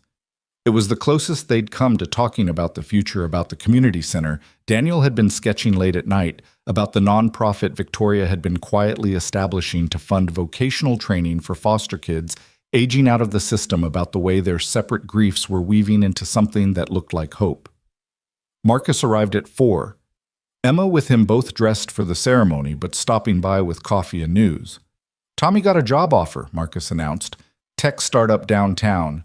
Entry level, but with training benefits, the works. That's wonderful, Victoria said, then paused. But the shop will survive. This was always supposed to be his launching pad, not his landing place. Marcus looked at his mother, really looked at her the way he'd been learning to do. You taught me that helping someone fly means letting them go when they're ready. Victoria felt tears threaten. I never taught you that. I never taught you anything worth knowing. You taught me it this year, by watching you with Lily. You love her enough to be temporary if that's what she needs, permanent if that's better. That's real love. Not holding on or letting go, but being whatever someone needs you to be. Emma squeezed Marcus's hand, and Victoria saw the secret in the gesture, the careful way Emma moved the glow that had nothing to do with spring sunshine. You're pregnant, Victoria breathed. Emma nodded, tears immediate. 8 weeks. We weren't going to say anything yet, but you can't keep secrets from family, Marcus finished. And somehow, impossibly, that's what this is, all of this. He gestured at the garden, the house, the unlikely collection of people who'd found each other through catastrophe and coffee. Family. Lily, who'd been pretending not to listen while planting seeds, launched herself at Marcus with a shriek of joy. A baby. A coffee prince baby. Will it like dinosaurs? Can I teach it about velociraptors? Oh, can I babysit? You're 7, Daniel pointed out. I'll be 8 when the baby comes. That's practically grown. That's practically still 7, Daniel countered, but he was smiling, pulling Marcus into a hug that would have seemed impossible 6 months ago. Congratulations, both of you. Victoria stood frozen, overwhelmed by the reality of it. A grandchild. Marcus was giving her the chance to be a grandmother, despite everything, because of everything, through the strange alchemy of showing up and staying put. Mom, Marcus said, and the word was still new enough to stop her heart. You okay? I'm going to be a grandmother, she said wonderingly. You're going to be Grandma Storm, Lily corrected. Because regular grandma is boring and you're not boring. You're someone who learned to make coffee at 60 so you could talk to your son. That's the opposite of boring. 61, Victoria corrected automatically, then found herself laughing. I'm 61 and about to become a grandmother, and I live part-time in a house with a 7-year-old who thinks I'm magic, and a man who's teaching me to build instead of buy, and I've never been happier. Part-time? Daniel asked quietly. Well, I do still have my apartment. The small 2-bedroom she'd bought 3 blocks away, her concession to propriety and space, and the fear of pushing too hard too fast. That you've slept in exactly 4 nights in 3 months, Daniel pointed out. 5 nights.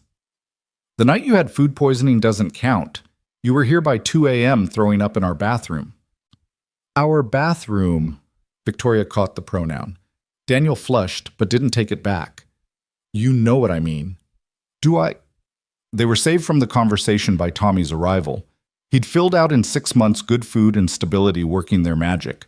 The defensive hunch was gone, replaced by something that wasn't quite confidence yet, but was heading that direction. You all came, he said, disbelief evident. Of course we came, Lily said.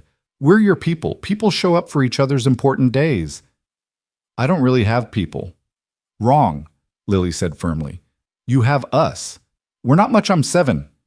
Daddy cries in the shower, Storm is learning to be human, Marcus makes coffee, and Emma makes art. But we're yours. That's something.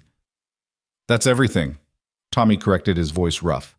The ceremony was in the community center gymnasium, fluorescent lights making everything harsh and too bright.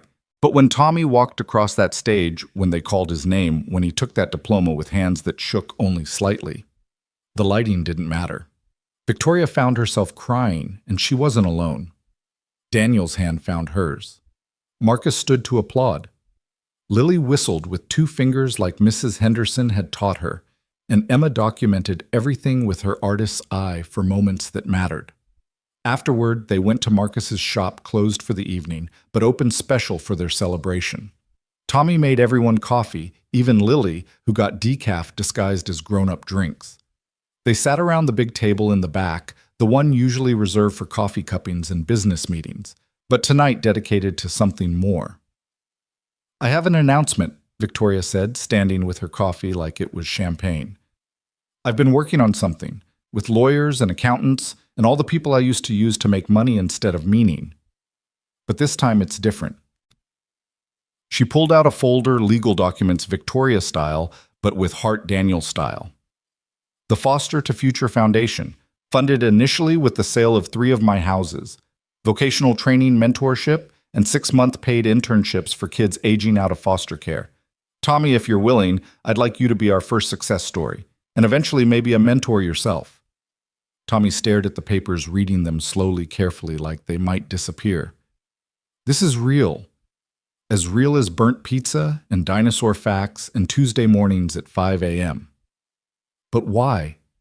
Victoria looked at Marcus, at Daniel, at Lily, drawing dinosaurs on napkins, at Emma, already sketching the scene for posterity. Because family isn't just who you're born to. It's who shows up, who stays, who teaches you that tomorrow can be different from yesterday. You're part of our tomorrow, Tommy, if you want to be. Tommy nodded, unable to speak, and Marcus pulled him into a hug that said everything words couldn't. Group hug, Lily demanded, and suddenly they were all embracing this unlikely family built from broken pieces and coffee grounds, and the stubborn insistence that love didn't have to look like anyone expected. They stayed late planning futures that had seemed impossible 6 months ago. Marcus and Emma's baby would arrive in November. The community center Daniel wanted to build could use Victoria's foundation as an anchor tenant. Tommy's tech job started in 2 weeks, but he'd still work Saturdays at the shop teaching other foster kids what Marcus had taught him. And Lily would start 2nd grade with a stable, strange, wonderful family that no one could have predicted. I need to tell you something, Daniel said to Victoria as they cleaned up, the others having gone home. Lily was asleep in the back booth, covered with someone's jacket. That sounds ominous. Not ominous, just true. He took a breath. I love you. Victoria's hand stilled on the cup she was washing. Daniel, I know it's too soon. I know we're both still grieving other things. I know this whole situation is improbable and probably unhealthy according to every self-help book. But I love you. Not as Sarah's replacement, not as Lily's substitute mother. You, Storm, Victoria. The woman who crashed into a tree and then into our lives and made everything better by being terrible at coffee and perfect at showing up. I don't know if I know how to love back, Victoria said carefully. I thought I loved Richard Marcus's father, but that was possession. I thought I loved Marcus, but that was projection. I don't trust myself to know what love actually is. Then let me teach you. The way you taught me that starting over at 40 isn't failure. The way Marcus taught Tommy that coffee is about more than caffeine. The way Lily teaches everyone that dinosaurs make everything better. What if I hurt you? What if I forget how to stay? Daniel turned her to face him. Soap suds on his hands, coffee grounds in his hair. This beautiful disaster of a man who'd saved her from more than just a wrecked Mercedes. Then I'll remind you, every Tuesday at 5 a.m., every Thursday at dinner, every Saturday in the garden. I'll remind you how to stay the same way you remind me how to hope. That's a lot of reminding. Good thing we have time. Do we?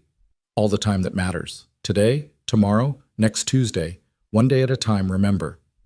Victoria looked at this man offering her not just love, but the patience to learn it, the space to fail at it, the grace to grow into it. I love you too, I think. Maybe. In whatever way I'm capable of. That's enough, more than enough. That's everything. He kissed her then there in Marcus's coffee shop with Lily sleeping nearby and the future sprawling uncertain but no longer empty before them. It wasn't a first kiss. They'd had a few careful ones over the months, but it was a declaration kiss, a promise kiss, a kiss that tasted like coffee and possibility and the particular sweetness of second chances. Gross, Lily said sleepily from her booth, but also nice, like Brussels sprouts with bacon. Were you awake that whole time? Daniel asked. Obviously, you guys are loud whisperers. Also, Storm, you do know how to love. You love me and Marcus and Tommy and even grumpy Mrs. Henderson. You just love quietly with actions instead of words, like how you fixed all our cabinets and taught Tommy to write and learned coffee even though you hate mornings. How did you get so wise? Victoria asked. Dinosaur facts. They teach you everything. They drove home together because it was home now, officially or not. The house that had felt like Sarah's museum 6 months ago now felt like theirs. Photos of all of them covering the walls. Lily's art mixing with Emma's. Victoria's coffee attempts documented in increasingly less disastrous pictures. Daniel's community center plans spread across the dining table. That night, after Lily was asleep, Victoria and Daniel sat on the porch, watching spring turn the world green. The garden Lily had planted was already showing shoots ambitious and fragile, but reaching toward sun. Marcus texted, Victoria said, showing him her phone. He wants me to help train the new foster kids, teach them the business side while he teaches them coffee. Full circle. More like a spiral, coming back to the same place but higher up with better perspective. Very philosophical for someone who claimed not to know anything 6 months ago. I learned from the best, a 7-year-old with a dinosaur obsession and a certainty that storms make things grow. Daniel pulled her closer, and she let herself be pulled. Let herself rest against someone else's strength. Let herself be held without having to hold everything together. Tell me about the community center, she said. The real dream, not the practical version. So he did painting pictures with words of a place where kids like Tommy could learn trades, where people like Marcus could teach what they knew, where art and commerce and community could intersect, where Lily could run dinosaur camps and Victoria could teach business skills, and everyone could build something that mattered. It sounds expensive, Victoria said when he finished. It sounds impossible. Good thing I know a lot about making impossible things happen. Bad thing is, I only know how to do it with money and force.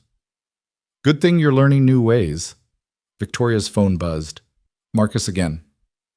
Mom, thank you for tonight, for Tommy, for showing up, for staying, for becoming who you are now. I forgive you for who you were then completely. Finally, it's time. She showed Daniel through tears that came sudden and overwhelming. It's time, she repeated. He forgives me. More importantly, you can forgive yourself now. Can I, 61 years of wrong choices fixed in 6 months of right ones, not fixed, balanced, transformed, made into fertilizer for whatever comes next, like Snowman Marcus becoming grass food. Exactly like that. They sat until the night grew cold, then went inside to the warmth of the house that had taught Victoria what home meant. She checked on Lily, sleeping surrounded by dinosaurs and dreams. She straightened the plans for the community center. She set the coffee maker for morning, though she'd be at Marcus's shop before it brewed.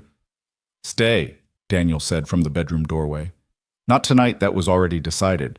But stay, period. Stay always. Stay in this life they were building from the wreckage of other lives. I'm staying, Victoria confirmed. No more apartment. No more pretending this is temporary. I'm staying. Even when it's hard. Especially then. That's when staying matters most. That night, lying beside Daniel in the bed that had been Sarah's but was becoming theirs, Victoria thought about time, how she'd wasted so much of it, how little might be left, how the only time that mattered was the present, this moment, this choice to stay. Her phone showed 11:47, 13 minutes until tomorrow, 13 minutes until another day of chances to get it right, or at least less wrong. "What are you thinking about?" Daniel asked in the darkness. "Tomorrow. Marcus is teaching me latte art. I'm going to be terrible at it." "Perfect. Lily needs to see you fail at something new. She's starting to think you're actually magic." "Aren't I? I turned a billionaire into a grandmother who plants tomatoes." "That's not magic. That's just becoming yourself." After 61 years, better late than never. Better late than alone. The clock turned to midnight. Tuesday. 5 a.m. would come soon, and with it, Marcus and coffee and the continuing education of Victoria Langford, who was learning that the most important things couldn't be bought or sold or negotiated. They could only be received like grace, like forgiveness, like love from a 7-year-old who thought dinosaurs solved everything. "I love you," she said to the darkness, to Daniel, to the universe that had crashed her into a tree to save her life. "I love you too, Storm," Daniel replied. "Now go to sleep. You have coffee to learn, and a life to live, and a family to love. Tomorrow's going to be beautiful." And it was. Spring deepened into summer, and the garden Lily had planted grew wild and ambitious. The sunflowers reached toward sky, the tomatoes heavy on their vines. The community center moved from dream to blueprint to foundation poured. Tommy started his job but kept his Saturday shifts teaching newer kids what Marcus had taught him. The foster program grew funded by Victoria's money, but built on Marcus's patience and Daniel's practicality, and somehow always Lily's dinosaur facts, making everything better. Emma's pregnancy progressed, and Victoria found herself at every appointment, every milestone, every moment Marcus would allow. She learned about ultrasounds and morning sickness and the way her son's face transformed when he looked at the grainy image of his child. "We want you in the delivery room," Emma said one afternoon. All of them gathered for Sunday dinner at what was now officially Victoria and Daniel's house. "If you want to be there." "You want me there for the birth." "You're the grandmother, Grandma Storm. Where else would you be?" Victoria cried. Then the kind of tears that washed things clean. Marcus reached over, taking her hand, and she felt the circuit complete the family she'd broken, rebuilt in a new configuration, stronger for having been tested. "It's a girl," Marcus said quietly. "We found out yesterday." "A girl," Victoria breathed. "What will you name her?" "Sarah," Emma said. "Sarah Lily Victoria, for all the women who taught us how to love." Lily, who'd been suspiciously quiet, exploded. "Sarah like Mommy, and Lily like me, and Victoria like Storm." She turned to Daniel. "Daddy, the baby's going to have all our names. That means she's all of ours, right?" "Right, monster. All of ours." And she was. When Sarah Lily Victoria arrived on a November morning, screaming and perfect and absolutely certain of her place in the world, she had a crowd waiting. Victoria was there for the birth, holding Emma's hand, coaching her through contractions with the same steady presence she'd learned from Tuesday mornings. Daniel was in the waiting room with Lily, who'd made a welcome to Earth sign with dinosaurs wearing party hats. Tommy came straight from his job, still in his work clothes, carrying balloons, and the kind of joy that comes from witnessing families form from nothing. When the nurse placed the baby in Victoria's arms for the first time, she felt something reconstruct itself in her chest. All the missed moments with Marcus, all the absence and wrong choices, they didn't disappear. But they transformed into this, a second chance in the shape of a tiny girl who would grow up knowing she was loved by a grandmother who'd learned finally to stay. "She looks like you," Marcus said, watching his mother hold his daughter. "She looks like hope," Victoria corrected. "Like tomorrow. Like everything we're building from the broken pieces." "She looks like family," Lily announced, having snuck into the room despite rules about children in maternity wards. Our weird, perfect, accidentally on purpose family. And that's what they were. Not the family anyone would have designed, but the family that had emerged from crashes and coffee, from grief and grace, from the simple radical act of showing up. Victoria looked around the hospital room at these people who'd saved her. Marcus, who'd taught her that forgiveness was possible. Daniel, who'd shown her that love could grow from ashes. Lily, who'd reminded her that joy was a choice. Emma, who'd welcomed her despite having every reason not to. Tommy, who'd proven that families could be chosen and built and earned. "Thank you," she said to all of them, to the universe, to the tree that had stopped her car and started her life. "Thank you for catching me when I fell." "We didn't catch you," Daniel said, kissing her forehead. "You caught yourself. We just reminded you that you had hands." Baby Sarah made a sound that might have been agreement, or might have been gas, but Lily declared it was definitely agreement, because babies were wise like dinosaurs, ancient and knowing, and absolutely certain that tomorrow would come. And it would. Tuesday after Tuesday, 5 a.m. after 5 a.m., coffee and community, and the complex, beautiful work of becoming who they'd always been, meant to be a family that chose each other over and over, one day at a time. Outside the hospital window, snow began to fall, the first of the season, covering the world in temporary perfection that would melt and return and melt again the way all things did, the way love did, constant and changing, ending and beginning, forever, and right now. "Look," Lily said, pointing at the snow. "It's starting again." And it was. Everything was starting again, the way it always could if you were brave enough to crash, kind enough to help, and stubborn enough to stay. The coffee shop thrived. The community center grew. Tommy mentored newer kids. Baby Sarah learned to laugh. Lily started second grade with a presentation about unusual families that made her teacher cry. Daniel built things that mattered. Marcus forgave completely.